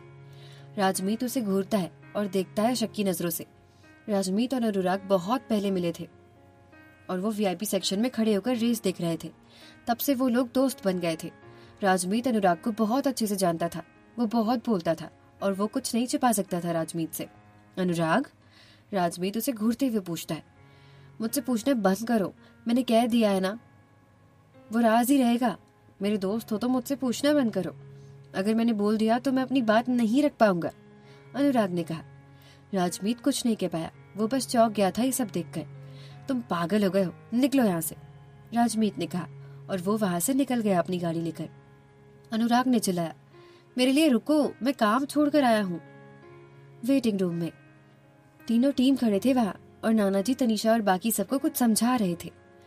तुम लोग याद रखो कि तुम लोगों का काम शेखर के लिए सारी कार को ब्लॉक करने का है, शेखर के पिता ने सबसे कहा। और तुम तनीषा, शेखर के पिता ने तनीषा और अभय की तरफ देखते हुए कहा, ये याद रखना कि वो बस ऐसे ही है वहां पर, मतलब ये समझ लो कि तुम्हारे पास नेविगेटर है ही नहीं, बस रेस पर ध्यान दो। याद रखना, अगर मेरे बेटे का परफॉर्मेंस तुम्हारी वजह से खराब होता है तो मैं तुम्हें नहीं छोड़ने वाला, तनीषा के बड़े मामा ने तनीषा से कहा। तनीषा को यह सुनकर गुस्सा आता है पर वह कुछ नहीं कहती। और अभय ने कहा, अंकल आप फिक्र मत करो, हम लोग संभाल लेंगे। बहुत अच्छे, तनीषा के मामा ने कहा। बकवास बंद करो, अब चलो यहाँ से, तनीषा के नाना ने कहा और सब वहां से चले गए। वो सब स्टार्टिंग पॉइंट पर पहुंचते हैं। बहुत सारे ड्रोन्स उनकी कार्स के ऊपर से गुजरते हैं ताकि सबकी नजर रेस पर बारीकी से रहे। शेखर ने सबसे कहा, सबके सब कार के अंदर जाओ। सारे के सारे रेसर अंदर जाते हैं और तनीषा जिसने अपना हेलमेट हाथ में पकड़ा था वो सर पर हेलमेट लगाती है और बहुत सारे लोग सिर्फ उसकी तरफ देखने लगते हैं। सबकी नजरें वही थम जाती है।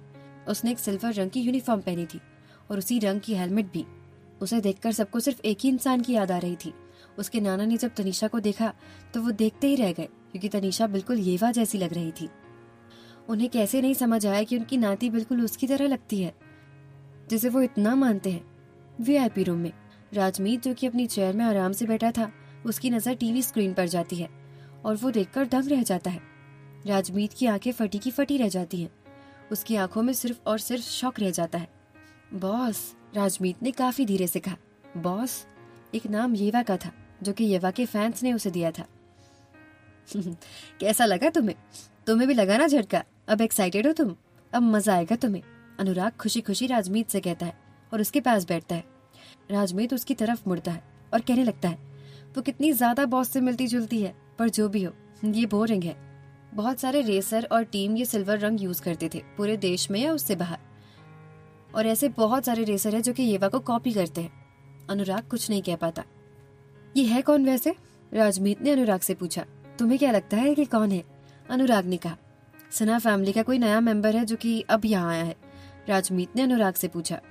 अनुराग चुप रहा। उसे क्या कहना चाहिए कि वो कौन है? उसे तो कहना था कि कैसे वो नहीं समझा पा रहा है कि तनीषा येवा है, पर वो राजमीत को नहीं बोल सकता कुछ भी। किसी को भी भरोसा नहीं होगा कि येवा कैसे कंपटीशन में हिस्सा लेगी। जाने दो, वो नई नेविगेटर है सना फैमिली टीम की। अनुराग की बात सुनने के बाद भी राजमीत ने कुछ नहीं कहा और वो बैठे स्क्रीन पर देखने लगा। तुम्हें पता है बॉस की कोई खबर क्यों नहीं आई अभी तक के? तुम्हें याद है बॉस ने आखिरी बार कब पार्टिसिपेट किया था इंटरनेशनल कंपटीशन में? राजमीत ने कहा। मुझे कैसे पता होगा? क्या पता वो तुम्हारे सामने ही खड़ी हो, तुम पहचान ना पाओ? अनुराग ने कहा तो राजमीत उसकी तरफ देखता है और पूछता है, मेरे नाक के नीचे तुम्हारा क्या मतलब है? राजमीत ने कहा, वो मेरे सामने ही खड़ी थी, पर मास्क पहनकर मैं उसका चेहरा देख नहीं पाया क्योंकि उन्होंने मास्क पहना हुआ था, पर मुझे पता है कि वो काफी अच्छी दिखती होंगी। मुझे नहीं लगता कि किसी को भी उनका चेहरा देखना होगा। राजमीत ने कहा। किसी ने आज तक येवा का चेहरा नहीं देखा था और अनुराग के पास उनका नंबर था और वो उसके साथ डिनर पर भी चलेगा।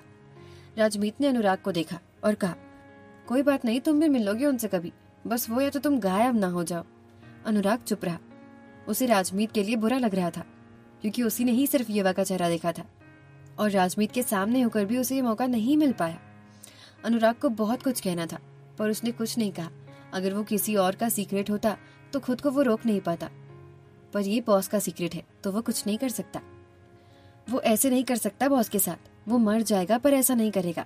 वो सिर्फ हिंट ही दे सकता है। सिन्हा फैमिली हारने वाली है, राजमीत ने कहा और उसने अनुराग की तरफ देखा। नहीं हारेगी आज, जीतेंगे आज वो, अनुराग ने कहा। विराट सर की टीम काफी स्ट्रांग है और ये लोग आज तक नहीं जीते हैं। इनके सारे पुराने रिकॉर्ड्स देख लो तुम, आज ये फिर हारेंगे, राजमीत ने अनुराग से कहा।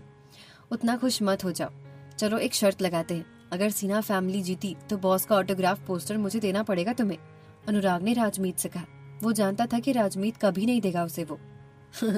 सोच लो तुम, मुझे क्या मिलेगा? मेरे पास तो एक फोटोग्राफ है, तुम्हारे पास क्या है जिससे मैं शर्त लगाने को राजी हो जाऊं? भाड़ में जाओ तुम, ये फेक है, इसकी इंक तक नहीं निकली है, राजमीत ने कहा। बकवास बंद करो तुम, ये येवा ने खुद साइन किया था।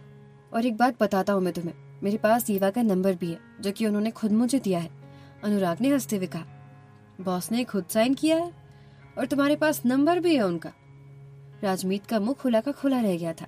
तुम बोलना बंद करो कि ये फेक है, ये बिल्कुल असली है, और अगर तुम्हें भरोसा नहीं होता तो हम इसकी जांच भी करवा सकते हैं, या फिर तुम इसलिए ये कह रहे हो क्योंकि मुझे ये शर्ट मिली है, अनुराग ने राजमीत से कहा। तुम्हें मैं नहीं छोड़ने वाला, राजमीत गुस्से और जलन में बोलता है और अनुराग के अंदर इस बात का और घमंड आ रहा था। गुस्सा करके कोई फायदा नहीं है।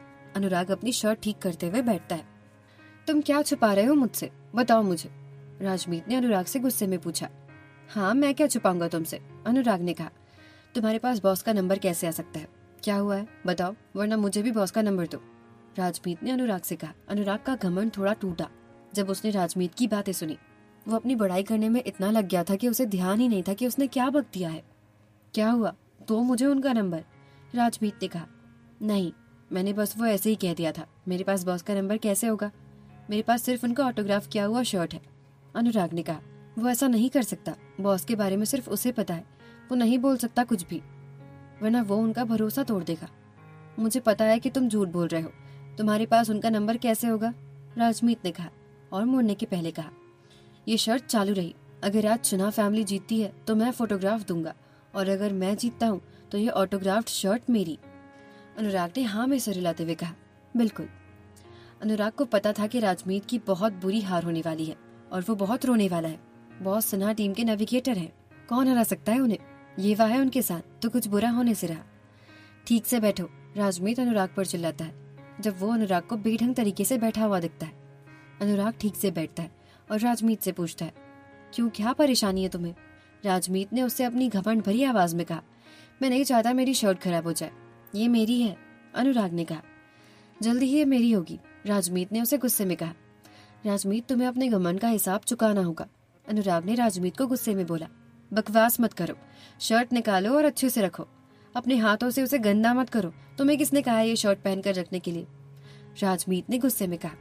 अनुराग चुप हो जाता है, उसे भी ये शर्ट पहनने का कोई शौक नहीं था, पर अभी सबसे ज्यादा कुछ इम्पोर्टेंट था तो वो ये था कि बॉस को चीयर करे। मैं क्यों उतारूं उसे, यह अभी मेरी है। अनुराग ने गुस्से में कहा, मैं तुमसे एक बार और कह रहा हूँ, तुम ये शर्ट निकालोगे या नहीं? राजमीत गुस्से से अनुराग को देखता है जैसे वो शर्ट उसकी हो। नहीं, मैं कभी नहीं उतार रहा इसे, अनुराग ने कहा। राजमीत उसका कॉलर पकड़ता है और कहने लगता है, अगर तुम नहीं निकालोगे तो मैं निकाल दूंगा।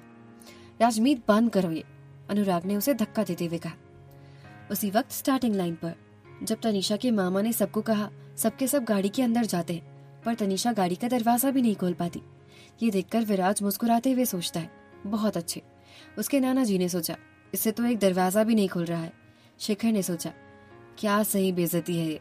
अभय तनीषा को देखता है और तनीषा ने उससे कहा, गाड़ी का दरवाजा खोलो। अभय सीट बेल्ट खोलता है और तनीषा के लिए दरवाजा खोलता है। इतनी घटिया कार है, दरवाजा तक नहीं खुलता। तनीषा ने सोचा और गाड़ी के अंदर बैठते हुए तुरंत उसने सीट बेल्ट लगाई। जब सब तैयार हो गया, अभय ने जोर से स्टीयरिंग व्हील को पकड़ा था और वो बस सिग्नल की तरफ देख रहा था। तनीषा ने अभय से कहा, नर्वस मत रहो। अभय ने कहा, मैं नर्वस नहीं हूँ। ये बोलते बोलते भी उसके पसीने छूट रहे थे। तुम पसीने से भीग रहे हो, तनीषा ने अभय से कहा और अभय ने अपना चेहरा पूछा। वो एक रेसर है और रेस से पहले उसके पसीने छूट गए। रियर व्यू मिरर ठीक करो, तनीषा ने अभय से कहा। अरे हाँ, मैं भूल गया था।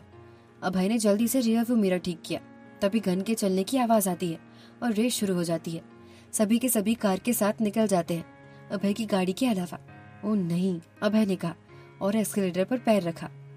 अभय शुरुआत में बहुत स्लो था और सबसे खराब जो चीज थी वो ये कि उसमें स्किल नाम की कोई भी चीज नहीं थी, जिस वजह से वो सबसे पीछे था। तनीषा ये देखकर दंग थी। ये कार अब ऊंची ऊंचाई पर चढ़ने वाली थी और मुश्किलें काफी बढ़ने वाली थी। अभय की आंखें चारों तरफ थी, पर उसमें स्पीड बढ़ाने की हिम्मत ही नहीं थी। अपनी स्पीड मैक्सिमम करो अभय, तनीषा ने कहा। तनीषा दी, आप मुझे मत समझाओ मुझे क्या करना है, अभय ने कहा। अभय स्पीड बढ़ाओ, तनीषा गुस्से से कहती है उससे। अभय तनीषा की तरफ देखकर कहने लगा, तनीषा मुझे मत देखो, आगे देखो। तनीषा अभय पर गुस्सा करने लगी। हाँ, अभय ने एक लंबी सांस ली और एस्केलेटर पर पैर रखा, पर वो ये देखकर डर गया था कि वाइंडिंग रोड में आ रही है। वो अपनी स्पीड फिर से कम कर देता है। तुम अपनी स्पीड मैक्सिमम करो अभय, तनीषा ने अभय से कहा। पर आगे रास्ता खराब है, अभय ने कहा। मुंह बंद करो और मेरी बात सुनो, अपने एक्सेलेरेटर पर फोकस करो और डायरेक्शन पर ध्यान दो, तनीषा ने अभय से कहा। जैसे रेस शुरू हुई थी, तनीषा बहुत अलग हो गई थी। नाना जी एक लंबी सांस लेते हैं और परेशान हो रहे होते हैं अभय की परफॉर्मेंस देखकर। तनीषा के बड़े मामा ने कहा, पापा आप अभय के बारे में कुछ मत सोचिए। अब उसकी क्या ही गलती है, अगर उसके पास अच्छा नेविगेटर नहीं है तो इसमें हम या वो कुछ नहीं कर सकते। नाना जी सर हिलाते हुए कहते हैं, हमारी आखिरी उम्मीद शेखर ही है, जो कि सबको पीछे छोड़ सकता है। हाँ पापा, आप फिक्र ना करें, शेखर सब ठीक कर देगा, शेखर के पिता ने हंसते हुए कहा। तीसरे वीआईपी रूम में सबके सब मैच देखने में ध्यान दे रहे थे। जी और उसकी टीम ने जैसे नजरें गड़ा कर रखी हुई थी टीवी पर। ये क्या है, ये अभय तो इतना घटिया ड्राइवर है, इसे तो तनीषा का नेविगेटर का इस्तेमाल करना भी नहीं आता, वो लास्ट ही आएगा, एक ZH1 के मेंबर ने कहा। हाँ, वो शुरू से ही इतना स्लो है और उसमें तो हिम्मत भी नहीं है खुद की स्पीड बढ़ाने की। ये लोग कैसे मैच में आगे जाएंगे? मैं बता रहा हूँ, ये अपनी फर्स्ट राउंड में ही हार जाएगा, बाकी दूसरा खत्म कर दो, एक और मेंबर ने कहा। ये तो तनीषा के लिए बहुत ही खराब है, वो क्या करेगी? उसे इतना घटिया रेसर मिला है, मैं उम्मीद करता हूँ कि वह नेविगेटर बनकर उसकी पूरी मदद कर पाए। एक और मेंबर ने कहा। जी का भाई मुस्कुराता है और कहने लगता है, वो क्या ही करेगी, तनीषा एक बहुत अच्छी रेसर है और उसे उन्होंने यहाँ नेविगेटर बनाकर रख दिया है। वो क्या करेगी आखिरकार, वो क्या करेगी अगर रेस ही घटिया है तो। दूसरे वीआईपी रूम में राजमीत की नजर टीवी स्क्रीन पर से हट ही नहीं रही थी। वो हंसने लगा था और कहने लगता है, अगर अभी भी सिचुएशन को देखा जाए तो सिन्हा फैमिली की टीम आखिरी में ही आएगी। शेखर उनमें सबसे फास्ट है, पर उनके सामने 3 और रेसर है। ये ठीक हो जाएगा, मुझे पता है। अनुराग ने कहा। कैसे, जान देकर ठीक करेगा वो? राजमीत ने उससे पूछा। मुझे नहीं पता, मैंने बोला है तो होगा। अनुराग गुस्से में उस पर चिल्लाता है। राजमीत चुप रहता है। उसे नहीं समझ में आ रहा होता है कि यहाँ क्या हो रहा है। उसी वक्त पथरीले रोड पर, अपनी स्पीड बढ़ाओ, तनीषा ने चिल्लाते हुए अभय से कहा। तनीषा दिया, पागल हो क्या, आगे का रास्ता खराब है। अभय ने डरते हुए कहा। मैं तुम्हें तब से तुम्हारी स्पीड बढ़ाने के लिए कह रही हूँ। तनीषा ने अभय की तरफ घूरते हुए कहा। अगर ये ऐसे ही करता रहा तो ये जल्दी ही हार मान लेगा। ये नहीं मैटर करता कि इसके पास स्किल्स या टेक्निक की कमी है। जब वो कह रही है तो उसे सुनना होगा, और अगर वो नहीं बात मानेगा तो तनीषा की तो हार हो जाएगी। ठीक है, अभय ने कहा और अपनी स्पीड मैक्सिमम पर की, और उसकी गाड़ी बहुत आगे निकल जाती है। तनीषा दी, आगे रोड काफी खराब है, बहुत खतरनाक है ये। अभय खुद पर शक करने लगता है और उसे लगता है कि वह नहीं कर पाएगा। तनीषा ने बहुत स्ट्रिक्टली कहा, मेरी बात सुनो बस। और अभय की कार विराज की कार से आगे निकल जाती है। जब ये विराज की रेसर ने देखा तो वह अपनी स्पीड बढ़ाने लगा। अब मैं क्या करूं? अभय ने पूछा। ओवरटेक करो उसे, तनीषा ने कहा। क्या? अभय ने उसकी तरफ देखा। अपनी कार को पहाड़ के पास लेकर जाओ और स्टीयरिंग व्हील 90 डिग्री में घुमाओ, तनीषा ने कहा। मुझे नहीं फर्क पड़ता कि मैं आगे जाऊंगा अब, अभय ने कहा। जब अभय की गाड़ी को उस आदमी के सामने आते हुए देखा तो उसने तुरंत उसकी गाड़ी को ब्लॉक किया। विराज की टीम ने बहुत रिसर्च की थी सिन्हा परिवार की टीम पर, और अभय सबसे घटिया रेसर था, पर आज उसकी स्टाइल काफी अलग थी बाकियों से। अभय बहुत ध्यान से गाड़ी चलाता है, पर आज उसने अपनी स्पीड बढ़ाई थी, पर वो आज अभय को इतनी आसानी से नहीं जाने दे सकता। नहीं, वो ब्लॉक कर रहा है मुझे, अभय ने गुस्से से कहा। तुम जैसे चल रहे हो वैसे गाड़ी चलाओ, तनीषा ने अभय से कहा। हम क्रैश कर जाएंगे, अभय ने कहा। तनीषा चुप हो जाती है। आखिरकार इतना डरपोक कैसे हो सकता है वो? उसके दुश्मन को पीछे छोड़ाना नामुमकिन नहीं था, कोई भी कर सकता था, पर वो फिर भी नहीं कर पा रहा। आप फंसा दोगे हमें, अभय ने डरते हुए कहा। तनीषा कैसे उसकी मदद करे अगर वो ऐसे ही करने वाला है तो? तुम मेरी बात नहीं मानोगे तो नाना जी की टीम को निकाल देंगे, तनीषा ने गुस्से में कहा। आपको रेसिंग के बारे में क्या पता है? अभय ने गुस्से में उससे कहा। तनीषा ने कहा, और इसीलिए तुम भी हमेशा लास्ट होते हो। अभय को गुस्सा आता है और वो कहने लगता है, आप ऐसा कैसे कह सकते हो? मैं ऐसा नहीं कर सकता क्योंकि आप बोल रहे हो। ये तुम्हारी बात नहीं है, वो तुम्हारी बेइज्जती करके चला जा रहा है, फिर भी तुम कुछ नहीं कर रहे। 5 मीटर की दूरी है, तुम कर लोगे। आपको कुछ नहीं पता और आप मुझसे कह रहे हो, अभय ने गुस्से में कहा। मुझे पता नहीं है, फिर भी हिम्मत है, और तुम्हारा क्या?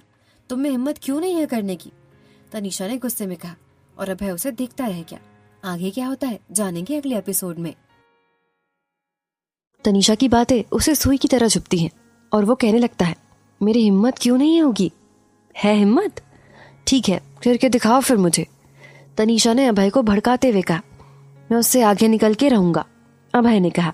वो एक्सीलेटर पर पैर रखता है और उसकी गाड़ी तेज भागने लगती है। उसका दुश्मन उसे अपने रिव्यू मिरर से देखता है।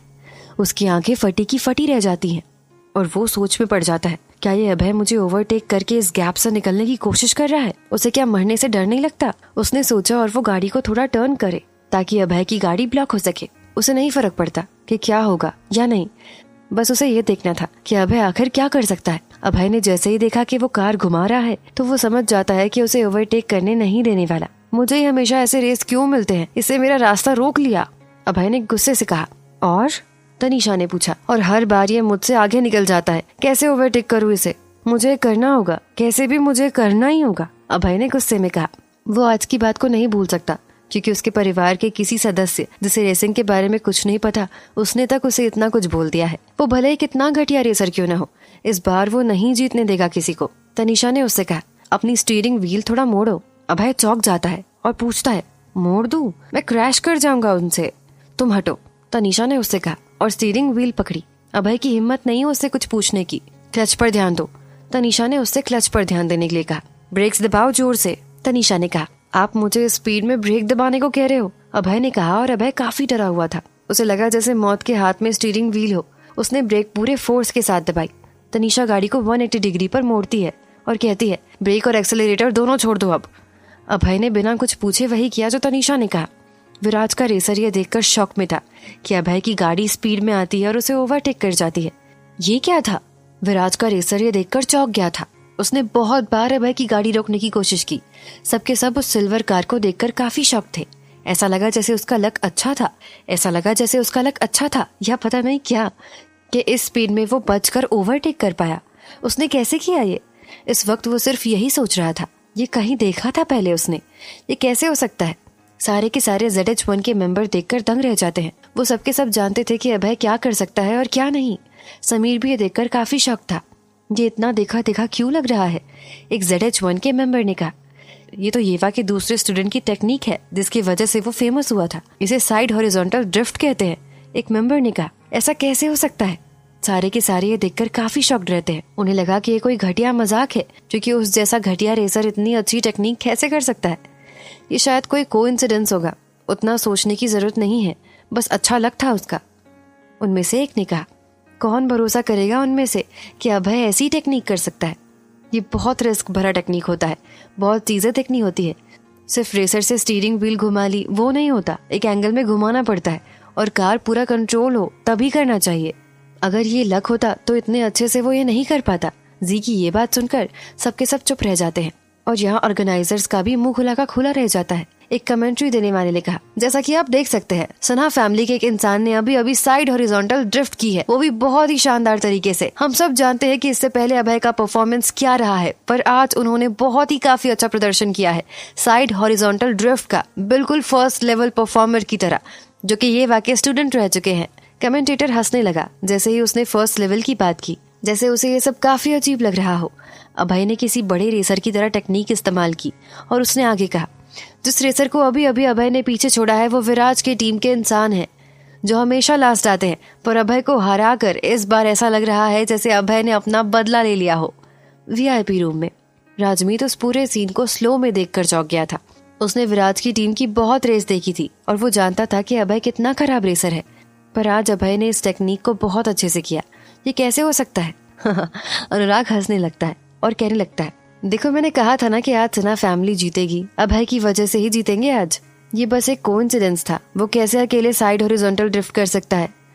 राजमीत ने कहा, वो सच में बिल्कुल नहीं पसंद करता था अभय को। वो छोड़ो, तुम्हें ये साइड हॉरिजॉन्टल ड्रिफ्ट कुछ जानी पहचानी नहीं लगी? अनुराग ने कहा, हाँ लग तो रही है। राजमीत ने कहा, ये कोई कैसे भूल सकता है, ये येवा के स्टूडेंट का मास्टर टेक्निक है। अनुराग ने कहा, हाँ अब याद आया, वो काफी लकी है आज फिर तो। राजमीत ने अनुराग से कहा, रेस ट्रैक पर तनीषा ने स्टीयरिंग व्हील छोड़ा जब वो लोग उस पथरीली रोड पर से निकल रहे थे और अभय ने ड्राइव करना शुरू किया। फिर वो तनीषा की तरफ देखने लगा। आखिर ये हुआ क्या अभी अभी? उसे लगा जैसे वो बेहोश हो जाएगा।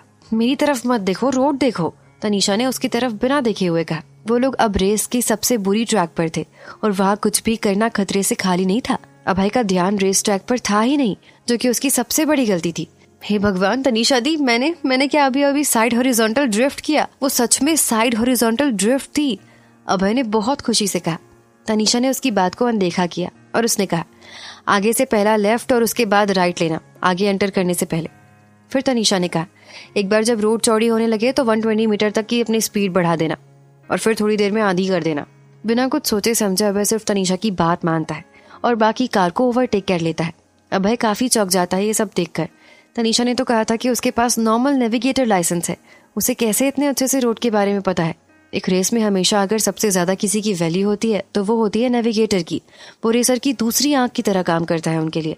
अगर नेविगेटर ने सही से अंदाजा लगा लिया और समझ गए कि रोड कैसी है और रेसर से अच्छा तालमेल रहा तो उनकी एडवाइस से रेस भी जीती जा सकती है। ये बिल्कुल रेसर के पंखों की तरह काम करते हैं। पर इस देश में ढंग के नेविगेटर होना बहुत मुश्किल था। उसने कभी तनीषा जैसा कोई अच्छा नेविगेटर नहीं देखा था। उसने ऐसे नेविगेटर सिर्फ टीवी पर ही देखा था और जब भी देखा है इंटरनेशनल कंपटीशन में ही देखा है। नहीं, अचानक से अभय ने तनीषा से कहा, मैंने तो वो साइड हॉरिजॉन्टल ड्रिफ्ट किया ही नहीं था। अभय ने तनीषा की तरफ देखा और तनीषा काफी शांत बैठी थी। अभय ने तनीषा की बात तभी मानी थी जब वो लोग उस पथरीले रोड पर थे। उसने अपनी स्टीयरिंग व्हील मोड़ी थी और ब्रेक्स दबाए थे, पर वो तनीषा दी ने उससे करने के लिए कहा था। हर एक कदम, हर एक डिटेल सब कुछ तनीषा ने किया था। तनीषा थी जिसने ये टेक्निक का इस्तेमाल किया था। उसने बस एक ही काम किया था, ब्रेक्स दबाने का। और सबसे इम्पोर्टेंट जो काम था वो ये कि तनीषा ने स्टीयरिंग व्हील को सही दिशा में घुमाया था और उसे सब कुछ बताया था। तनीषा, आप? अभय बहुत दंग था ये देखकर और उसे नहीं समझ आ रहा था कि ऐसा कैसे हो रहा है। मुझे नहीं देखो, रोड पर ध्यान दो, तनीषा ने उसे डांटते हुए कहा। उसे खुद को कितनी बार रिपीट करना होगा। उसे बार बार अभय बताना पड़ रहा था, जो तनीषा को बिल्कुल पसंद नहीं आ रहा था। तनीषा को समझ आ गया था कि वो लड़का सबसे खराब रेसर है अभी तक का, और अगर कभी भी उसे ऋषभ या उसके किसी और स्टूडेंट को इतना समझाना पड़ता तो शायद वो मार ही देती उन्हें। उसने तनीषा को बहुत गुस्सा दिला दिया था, जिस वजह से उसे खुद को समझाना पड़ रहा था कि वो उसका कजन है। तनीषा दी, आपने अभी वो साइड हॉरिजॉन्टल ड्रिफ्ट किया, वो काफी अच्छा था। तनीषा ने उसकी पूरी बात को अनसुना किया और कहा, गियर को 5वें नंबर पर शिफ्ट कर दो, लेफ्ट में ही रहना और आगे की 80 मीटर वैसे ही रखना, एक्सेलरेटर को पूरा रखना और सीधे चलना। अभय उसकी बात मानता है और वैसा ही करता है जैसा तनीषा ने उससे कहा। आगे रोड छोटी हो रही है, गियर को 2 नंबर पर रखना, 3 नंबर पर करने से पहले। उसके बाद तुरंत गाड़ी को दाएं तरफ लेकर जाते हुए गाड़ी को 4थे नंबर पर की गियर पर कर देना, तनीषा ने अभय से कहा। एक ऐसा नेविगेटर किसी का भी सपना होता है, पर ऐसा तनीषा को नहीं लग रहा था। उसे लग रहा था कि उसका टैलेंट बस वेस्ट हो रहा है। अभय ने तनीषा से पूछा, तनीषा दी, आप कौन हो? तुम जानते नहीं हो मुझे? तनीषा ने उससे पूछा। नहीं, मेरा मतलब था कि ये भूल जाइए, मैं सब सुनूंगा जो आप आगे कहोगे, अभय ने कहा। थोड़ी देर में तनीषा की मदद से उसने 4 कारों को एक साथ ओवरटेक कर लिया था, जिनमें से 3 उनकी खुद की टीम की गाड़ी थी और बाकी विराज की टीम की। उस वक्त पर शेखर के पिता और तनीषा के नाना ये देख रहे होते हैं और उन लोगों को ये देखकर काफी ताज्जुब हो रहा होता है। आगे क्या होता है जानेंगे अगले एपिसोड में। वो 4थे नंबर पर है। शेखर के पिता और नाना को भरोसा ही नहीं होता है। उन्हें अभय की रेसिंग स्किल्स पर पूरा भरोसा था, इसीलिए ना उसे ढंग की कार मिली थी ना ही इक्विपमेंट। अभय इतना लकी कैसे हो गया? शेखर ने कहा। मुझे लगता है उसके पीछे की कार में थोड़ी प्रॉब्लम है, शेखर के पिता ने कहा। इसका उससे अच्छा कोई एक्सप्लेनेशन नहीं हो सकता। अगर अभय का नेविगेटर भी है, उसकी स्किल के हिसाब से कोई चमत्कार ही उसका नंबर बढ़ा सकता है। अभी अभय के आगे 3 कार थी, जिसमें से 2 विराज की टीम से थे और बाकी तनीषा के नाना की टीम से। शेखर की कार अभय के कार से आगे थी। विराज की टीम के 2 लोग थे आगे और एक उसी टीम का था। तनीषा ने रोड को देखा और सोचने लगी कि अभय ने पहले ही बहुत वक्त बर्बाद कर दिया है। वो रेस की शुरुआत से ही काफी धीरे गाड़ी चला रहा था और पथरीले रोड पर उसने जल्दी ही कुछ नहीं किया तो अब वो बहुत पीछे हो जाएंगे। किस्मत उनके साथ बिल्कुल नहीं है। अगर तनीषा के साथ उसने जगह नहीं बदल ली होती तो शेखर की जगह वो पहले होता। तनीषा दी, क्या हम रहने दें अब? अभय ने तनीषा से कहा। शेखर की गाड़ी उसने आगे की। शेखर की पिता की बात माने तो उन्हें बस शेखर को आगे जाने देना है और बाकी गाड़ियों को रोकना है। फिलहाल अभय 3रे नंबर पर था, जहाँ वो पहले 4थे नंबर पर रहता था। उसके पीछे की गाड़ियां उससे आगे नहीं जा पाएंगी और बाकी की गाड़ियां यानी कि जो विराज के 2 और रेसर बचे थे वो लोग आगे पहुंच जाएंगे। इसके अलावा पहले 2 की गाड़ियां उससे काफी दूर थी, तो ये उनके लिए नामुमकिन था कि वो लोग वहां तक पहुंच सके। अभय नहीं जीत सकता था उनसे। बस एक ही रिजल्ट था इसका कि सिन्हा फैमिली हार जाए। बहुत देर बाद अभय की गाड़ी स्टार्टिंग पॉइंट पर आती है, पर विराज और उसके रेसर ने दूसरा राउंड शुरू कर दिया होता है। कोई भी देखकर समझ जाएगा कि अभय में बहुत कमी है रेसिंग के मामले में। वो बाकी 2 रेसर के सामने बिल्कुल बच्चा है और अगर सिर्फ और सिर्फ अभय पर निर्भर रहे तो बहुत बेवकूफ़ी भरी बात होगी ये। हम हारने वाले हैं, अभय ने कहा। तनीषा ने काफी शांत आवाज में कहा, गाड़ी रोको, गाड़ी रोको। अभय ने तनीषा की बात मानते हुए गाड़ी स्टार्टिंग पॉइंट पर ही रोक दी। क्या हुआ, गाड़ी क्यों रुकवाई आपने? अभय ने तनीषा से पूछा। इंतजार करो यहाँ बस, तनीषा ने अभय से कहा। हाँ, हम आगे नहीं जाएंगे, अभय ने तनीषा से पूछा। बातें बंद करो और मेरी बात सुनो, तनीषा ने उससे कहा और अभय शांत होकर बैठ गया। बहुत मिनट गुजर गए थे और अभय को समझ नहीं आया कि आखिर तनीषा के दिमाग में क्या चल रहा है। उसे नहीं समझ आ रहा था कुछ भी, पर उसने नहीं पूछा। वहीं वीआईपी रूम में अभय का चेहरा स्क्रीन पर दिख रहा होता है और कमांडर ने कहा, अभय, सिन्हा ने अपनी गाड़ी बंद कर रखी है और वो सिर्फ आखिरी रैंक पर है। कुछ तो गड़बड़ है। अगर गाड़ी के साथ कोई परेशानी होती तो रेसर को तुरंत रिपोर्ट करना चाहिए ताकि उसे जल्द से जल्द ठीक किया जा सके, पर उसने कुछ भी नहीं किया। ऐसा कुछ मैं पहली बार देख रहा हूँ। वीआईपी रूम में किसी को नहीं समझ आता है कि क्या हो रहा है। शेखर के पिता ने कहा, ये अभय क्या कर रहा है? कोई परेशानी है क्या उसकी गाड़ी में? उसने हमें कुछ बताया क्यों नहीं? तनीषा के नाना उनके सामने ही खड़े थे और उन्होंने कहा, कुछ तो कहा नहीं उसने। मुझे नहीं लगता कि गाड़ी में कोई दिक्कत है, पर वैसे भी हमारे जीतने की कोई चांस नहीं है। पर उसने ऐसे नहीं रहने देना चाहिए था, बेवकूफ, नाना जी ने गुस्से में कहा। अगर उसे पता भी था तो उसे रेस खत्म होने का इंतजार करना चाहिए था। शेखर के पिता ने कार के फोन पर फोन लगाया और अभय ने उठाया। अभय तुम ये क्या कर रहे हो? तुमने कुछ कहा क्यों नहीं अगर गाड़ी में कोई खराबी हो गई है तो? शेखर के पिता ने अभय से कहा। अभय काफी चौंक गया था और उसने कहा, नहीं अंकल, कुछ नहीं हुआ है। कुछ नहीं हुआ है? फिर तुमने गाड़ी क्यों बंद कर रखी है? शेखर के पिता ने कहा। वो तनीषा दी ने कहा बंद करने के लिए गाड़ी। अभय ने कहा। उसे कुछ नहीं समझ आ रहा था कि वो लोग क्यों रुके हैं वहां पर। क्या कहा तुमने? तनीषा ने तुम्हें गाड़ी रोकने के लिए कहा है? शेखर के पिता ने चौंकते हुए कहा और वो फिर चिल्लाते हुए बोलते हैं, वो खुद को समझती क्या है और उसने तुम्हें गाड़ी बंद करने के लिए क्यों कहा है? और तुमने बंद कर भी दिया। उसे रेसिंग के बारे में कुछ पता है नहीं और तुमने उसकी बात मानी भी क्यों? शेखर के नाना ने कहा। तनीषा ने गुस्से में कहा, ये बंद करो, बहुत शोर हो रहा है। तनीषा, तुमसे किसने कहा है कि तुम अभय को कह सकती हो कि उसे क्या करना चाहिए और क्या नहीं? तुमने कभी गाड़ी छुई तक नहीं है और अब तुम उसे समझा रही हो। तुम सच में खुद को एक नेविगेटर समझने लगी हो? तनीषा के मामा उस पर गुस्से से बरस पड़ते हैं। तनीषा अभय को देखती है और कहने लगती है, क्या तुम्हें समझ नहीं आता कि मैंने क्या कहा है? ओह, अभय ने कहा और उसने तुरंत फोन रख दिया। फोन को बंद करते ही दोबारा वहां पर काफी शांति हो गई थी। सबके सब ZH1 की टीम और राजमीत भी नहीं समझ पा रहे थे कि रेस ट्रैक पर क्या हो रहा है। अभय जो कि चौथे पोजीशन में था, वो अपनी पोजीशन को संभाल कर रख सकता था। अब वो फिर से वहीं खड़ा हो गया था जहां वो था। तनीषा ने अभय को गाड़ी बंद करने के लिए क्यों कहा? तनीषा के नाना ने कहा, मैंने पहले ही कहा था पापा आपसे, इस लड़की को मत आने दो, ये कुछ नहीं जानती है। अभय चौथे नंबर पर तो रहता कम से कम, अब उसने वहाँ गाड़ी खड़ा कर रखा है, ये कोई मजाक है क्या? शेखर के पिता ने कहा। स्टार्टिंग पॉइंट पर तनीषा ने रियर व्यू मिरर पर देखा और कहा, आ गए वो। कौन आ गया? अभय ने तनीषा से पूछा। नंबर 1 और नंबर 2, तनीषा ने कहा। ये उनका तीसरा राउंड होने वाला है और मेरा पहला, अभय कहने लगा, पर तभी तनीषा ने उसकी बात काटते हुए कहा, 40 किलोमीटर पर आवर की स्पीड पर गाड़ी शुरू करो। ठीक है, अभय ने बिना कुछ सोचे समझे कहा। अभय ने गाड़ी शुरू की और जैसे ही वो दोनों गाड़ी के सामने आए, तनीषा ने अभय से स्टीयरिंग व्हील छीनी और रास्ते पर उनका रास्ता ब्लॉक कर दिया। अभय की गाड़ी ने एक नई चाल चली थी, दोनों गाड़ियों के पास रहकर उन्हें रोकने की। विराज के दोनों रेसर ने बिल्कुल कोशिश की कि वो लोग किसी एक तरफ से आगे निकल सके, पर अभय की गाड़ी ने ये होने ही नहीं दिया। उनमें से एक चिल्लाया, निकलो यहाँ से, हम लोग अपने तीसरे राउंड में हैं और तुम पहले में ही हो, तुम नहीं जीत सकते हमसे। तनीषा के चेहरे पर एक मुस्कुराहट आ जाती है। उसने रेस के सारे कायदे बहुत अच्छे से पढ़े थे। ऐसा कोई रूल नहीं था जिसमें से फर्स्ट राउंड का रेसर तीसरे राउंड के रेसर के साथ रेस ना लगा सके। उसी वक्त अभय को समझ आने लगा कि हो क्या रहा है। उसकी आंखें चमकने लगी। वो आखिरकार समझ गया था। उसे ये भी समझ आ गया था कि तनीषा ने उसे क्यों मना किया था। इसलिए नहीं क्योंकि उसे पता था कि वो लोग हारने वाले हैं, बस अब इंतजार किया कि वो दो रेसर कब इस तरफ आएंगे। नाना जी या मामा को कॉल करो और उन्हें कहो कि शेखर से कहे इन्हें जल्दी से ओवरटेक करे, जल्द से जल्द। तनीषा ने अभय से कहा। ठीक है, अभय ने तुरंत अपने नाना और मामा को कॉल करके ये कहा और 10 सेकंड बाद शेखर की गाड़ी ने उन लोगों को ओवरटेक कर दिया। ये देखकर सब दंग रह जाते हैं। ये क्या था? ये कैसा कंपटीशन है? ये बहुत बड़ी सोची समझी चाल है। ZH1 टीम के एक इंसान ने कहा, तुम लोगों ने देखा, ऐसी चीजें देखने को नहीं मिलती है। अभय पहले राउंड में रहकर 2 कार एक साथ ब्लॉक कर गया। जी ने अपनी टीम से कहा, बहुत खूब। समीर ने कहा, ये तो रूल्स के खिलाफ है, एक ने कहा। उस पर जी ने उसकी तरफ देखते हुए बोला, अगर तुम में से कोई भी ये करने की कोशिश करता तो 2 गाड़ी एक साथ रोक ही नहीं पाता। मैं भी नहीं कर सकता ये। 7 और कार इस दौरान अभय की गाड़ी से रोक लिए गए थे और सिर्फ सिन्हा परिवार के लोग ही उसे रोक पा रहे थे। सारे के सारे लोग चुप हो जाते हैं ये देखकर।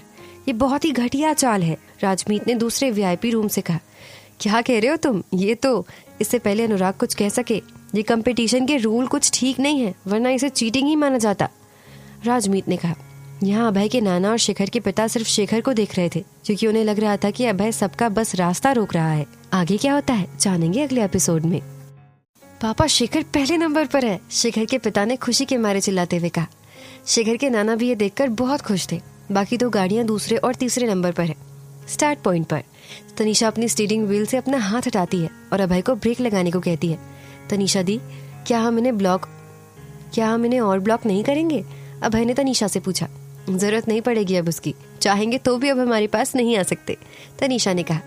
अब शेखर और बाकी सब अपने फाइनल राउंड को खत्म करने वाले थे। राइट की तरफ मुड़ो और रिवर्स लो, तनीषा ने कहा। ठीक है, अभय ने बात मानी। भले अभय को नहीं पता था कि तनीषा उसे ऐसा करने के लिए क्यों कह रही है, पर फिर भी वो उसकी बातें मान रहा था। अभय ने धीरे से गाड़ी को धीरे से रिवर्स किया और जब तनीषा ने उसे कुछ नहीं कहा तो वो रिवर्स करता गया। कुछ देर बाद शेखर की गाड़ी आगे आती है तो अभय से तनीषा गाड़ी रिवर्स करने के लिए मना करती है और उसे शेखर के पीछे रहने को कहती है। अभय, जिसे कुछ भी समझ नहीं आता, उसने कहा, तनीषा दी, हम लोग ऐसा क्यों कर रहे हैं, आप बता सकते हो?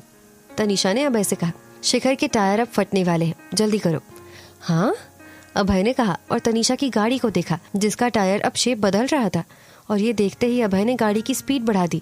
पर शायद सूरज ने शेखर को कुछ कहा होगा, क्योंकि फिनिश लाइन से पहले उसकी गाड़ी धीमी हो गई थी और अचानक से एक जोर की आवाज आती है और कुछ ही सेकंड में शेखर की गाड़ी की टायर फट जाती है।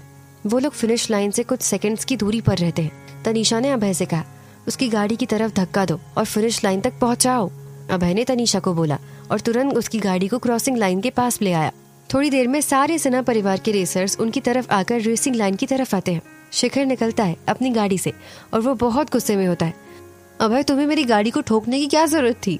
शिखर भैया, मुझे लगा आपकी गाड़ी को कोई ओवरटेक ना कर ले, इसलिए मैंने सोचा मदद कर दूं। अभय ने डरते हुए कहा, बकवास मत करो, मैं फिनिश लाइन से ज्यादा दूर नहीं था, मुझे तुम्हारी मदद की जरूरत क्यों होगी? शिखर ने कहा, क्या तुम्हें जलन हो रही है क्योंकि तुम आखिर में आए हो? खुद को बढ़ावा मत दो ये सोचकर कि तुमने मेरी मदद की है। अभय शांत हो गया। तनीषा को वैसे तो शिखर की बेवकूफी पर बहुत गुस्सा आ रहा था, पर उसने कुछ नहीं कहा क्योंकि वो उसके साथ कोई बहस नहीं करना चाहती थी। उसने जो भी आज किया वो अपने नाना के लिए किया। अगर शिखर अपनी फटी हुई टायर्स पर भरोसा रखता तो वो फिनिश ही नहीं कर पाता। नाना जी और शिखर के मामा दौड़ते हुए उनकी तरफ जाते हैं। बहुत अच्छे शिखर। शिखर के पिता ने शेखर से कहा, पापा, मैंने आपसे पहले ही कहा था, मुझ पर भरोसा रखें। शिखर ने खुश होते हुए कहा, बहुत अच्छे शिखर बेटा। तनीषा के नाना ने शिखर से कहा, नाना जी। अभय कुछ कहना चाहता था पर उसने कुछ नहीं बोला। इस जीत का शिखर से कोई लेना देना नहीं है। अगर तनीषा नहीं होती तो वो लोग आज नहीं जीतते। तालियों की गूंज हर जगह थी पर किसी ने अभय और तनीषा पर ध्यान तक नहीं दिया। तनीषा ने अभय को देखा पर कुछ नहीं कहा। वो बस यही चाहती थी कि उसके नाना की टीम जीते, उसे और कुछ नहीं चाहिए था। तनीषा, अभय, तुम दोनों क्या कर रहे थे? और तुम तनीषा, तुम्हें कुछ आता है या नहीं? और तुमने फिर भी अभय को गाड़ी रुकवाई। शेखर के पिता ने तनीषा और अभय की तरफ देखते हुए कहा। सारे के सारे अभय और तनीषा को देख रहे थे। एक रेसर उनमें से आखिरी आया था और दूसरी बस ऐसी ही थी और उन्होंने सिर्फ और सिर्फ एक राउंड ही कंप्लीट किया था। तो वो लोग अब क्यों ही ऐसे रेसर की बात सुनेंगे? अंकल, अगर तनीषा दी ने गाड़ी को ब्लॉक नहीं करवाया होता तो भाई और बाकी सब यहाँ भी नहीं पहुँच पाते थे। हमारे राइवल से पहले कोई और रेस खत्म कर देता। अभय ने तनीषा से कहा, क्या मजाक है ये? शेखर ने चिल्लाते हुए कहा, ये कैसी बकवास कर रहे हो तुम? बस तुम ये कह दो कि तुमने आखिर में फिनिश किया और तुम्हें तैयारी की जरूरत है। क्या चाहते हो तुम? हम तुम्हारे या तनीषा के भरोसे बैठे रहे? शेखर ने कहा। पर शेखर भैया, अभय इसके आगे कुछ कह ही नहीं पाया। उसे भी समझ आ गया था कि सब रेस के अंत में कुछ ज्यादा ही खोए हुए हैं। अगर उन्होंने फिर से रेस की वीडियोस देखी होती तो ऐसा कुछ नहीं बोल पाते। उन्होंने पहले फिनिश किया और ये भी सोच रहे थे कि खुद उन्होंने किया है। ये कैसे सोच भी लिया उन्होंने? ये रेस वो तभी खत्म कर पाए जब तनीषा ने खुद की रेस छोड़ी और सबके बारे में सोचा, पर किसी को ये चीज देखनी ही नहीं है। ठीक है शेखर, वैसे भी सिर्फ और सिर्फ रिजल्ट क्या हुआ है वो मायने रखता है। हम जीत गए हैं, उससे बड़ी बात और कोई नहीं है, तनीषा ने कहा। तनीषा को ऐसी कोई रेस नहीं करनी थी जो सिर्फ उसके लिए बच्चों का खेल हो। मेरी बात सुनो, जितनी दूर हो सके चली जाओ, हमारे पास आने की कोशिश भी मत करना। मैंने किसी नेविगेटर के बारे में नहीं सुना आज तक जो बीच में गाड़ी को रोक दे। तनीषा के मामा ने उसे डांटते हुए कहा, तुम्हें कुछ नहीं पता तो हमें परेशानी में मत डालो। तुम तुम्हारे परिवार को वैसे भी बर्बाद करना चाहती हो। बस। इससे पहले कि तनीषा कुछ कह पाए उसके नाना ने कहा, तुम्हारा कहने का मतलब क्या है? उसने बर्बाद किया है, वो मदद करना चाहती है। उसे रेस के बारे में कुछ नहीं पता है, न ही स्पोर्ट्स कार के बारे में। वो पहली बार बैठी है, उसे अजीब लगा होगा पहले गाड़ी की स्पीड से। तनीषा ने अगर उसे गाड़ी रोकने को भी कहा तो ठीक है, समझ में आती है वो चीज। पापा, तनीषा के बड़े मामा ने कहा। बस हो गया, तनीषा के नाना ने कहा। मैं तुम्हें याद दिलाना चाहता हूँ कि हम जीत गए हैं और सबसे ज्यादा वही मायने रखता है। तभी ZH1 के सारे मेंबर्स वहां आते हैं और उनकी तरफ बढ़ते हैं। कंग्रेचुलेशंस, जी ने मुस्कुराते हुए कहा। शेखर के पिता और नाना उसकी तरफ भागते हुए गए। जी, मुझे नहीं लगा था कि शेखर आपकी उम्मीदों पर खड़ा नहीं उतरेगा। उसने बहुत अच्छा किया है आज, शेखर के पिता ने कहा। जी चुप रहता है। हाँ, वो ठीक ही था, जी ने कहा। अरे हाँ, जब कंपटीशन खत्म हो गया तो हम लोग आपसे रेस लगाना चाहते हैं। नाना जी, आप भी रेस देख सकते हैं, जी ने तनीषा की तरफ देखते हुए कहा। आप शेखर के साथ रेस करना चाहते हो? शेखर के पिता ने जी से पूछा। क्या जी उसके बेटे के स्किल्स खुद देखना चाहता है? ये कैसे रहेगा, हम लोग सिर्फ एक ही राउंड करेंगे। मेरी पूरी टीम भी रहेगी, जी ने मुस्कुराते हुए कहा। जी, आपसे शेखर का क्या ही मुकाबला, पर हमें बहुत खुशी होगी ऐसा करने में, शेखर के पिता ने कहा। शेखर, क्या तुम हमें थैंक यू नहीं बोलोगे इस बात के लिए? हमारे देश की सबसे बड़ी टीम है जो बस एक रेस करना चाहती है तुमसे। ये तो हमारे लिए बहुत बड़ी बात है, शेखर के पिता ने खुश होते हुए कहा। ये उनके लिए जैसे बहुत सम्मान की बात थी। ये जी कुछ कहना चाहता था, लेकिन उसे कहने में काफी अजीब लग रहा था। ये रेस सिर्फ उसके और तनीषा के बीच में ही होनी थी। उसका मतलब तनीषा से था, ना कि शिखर से। पर ये तनीषा का परिवार है, इसीलिए जी ने कुछ नहीं कहा और इस गलत फहमी को गलत फहमी ही रहने दिया। ये सबके लिए काफी अजीब हो जाएगा अगर वो कुछ कहे। अगर ऐसी बात है तो शिखर हमारे साथ रेस कर सकता है। हमें एक इंसान और चाहिए आपकी टीम से, जी ने कहा। बिल्कुल बिल्कुल जी, आप किसी को भी ले लीजिए, शिखर के पिता ने कहा। जी तनीषा की तरफ मुड़ता है, जिसने अभी तक अपना यूनिफॉर्म पहना था, और उसकी तरफ उंगली दिखाते हुए कहने लगता है, ये। सिन्हा परिवार की हंसी जैसे चेहरे से उड़ जाती है। वो कैसे अब ZH1 से मुकाबला कर सकते हैं? वो एक लड़की को कैसे ले सकते हैं मुकाबला करने के लिए? जी क्या आप इसे लोगे? शिखर की आवाज में हल्का सा गुस्सा साफ झलक रहा था। नहीं, ये ठीक रहेगी, हमें यही चाहिए, जी ने कहा। जी मेरी नातिन है ये तो बस नेविगेटर है, रेस के बारे में ज्यादा कुछ नहीं पता इसे, तनीषा के नाना ने कहा। नाना जी इससे क्या फर्क पड़ता है, हमें वही चाहिए, जी ने कहा। तनीषा के नाना उसे मना नहीं कर पाए, इसीलिए उन्होंने हाँ बोल दिया और फिर तनीषा की तरफ जाकर उन्होंने कहा, तनीषा आराम से गाड़ी चलाना, बस ड्राइव करना पर ज्यादा तेज नहीं। उसके नाना को डर था कि कहीं उसका कोई एक्सीडेंट ना हो जाए। तनीषा चुप रहती है। उसने तो हाँ भी नहीं कहा था ऐसे किसी रेस के लिए, उसे ऐसे कोई कंपटीशन करनी ही नहीं थी। तनीषा के बड़े मामा ने तनीषा से कहा, तनीषा ये लोग टॉप रेसर है कंट्री के, तुम्हें ये चांस बस शिखर की वजह से मिली है। किसी को भरोसा तक नहीं होता अगर उन्होंने ये सुना होता कि तुमने ZH1 के साथ रेस भी की है। भूल जाइए पापा, ये रेस जीत भी कैसे सकती है, उसको खेलने दीजिए गाड़ी से, शिखर ने तनीषा की तरफ देखते हुए कहा। समीर बस उन्हें ही देख रहा था और सोच रहा था कि ये कितने बड़े बेवकूफ है। अगर उसके बस में होता तो वो उन दोनों से माफी मंगवाता। तनीषा जी चलिए, जी ने तनीषा से कहा। तनीषा चुप रही। जी के बर्ताव से भी किसी को कुछ समझ नहीं आया और ना ही किसी ने तनीषा के परिवार को कुछ समझाने की कोशिश की। ठीक है चलिए। तनीषा के नाना और सबके सब रेस ट्रैक की तरफ बढ़ जाते हैं। आगे क्या होता है जानेंगे अगले एपिसोड में।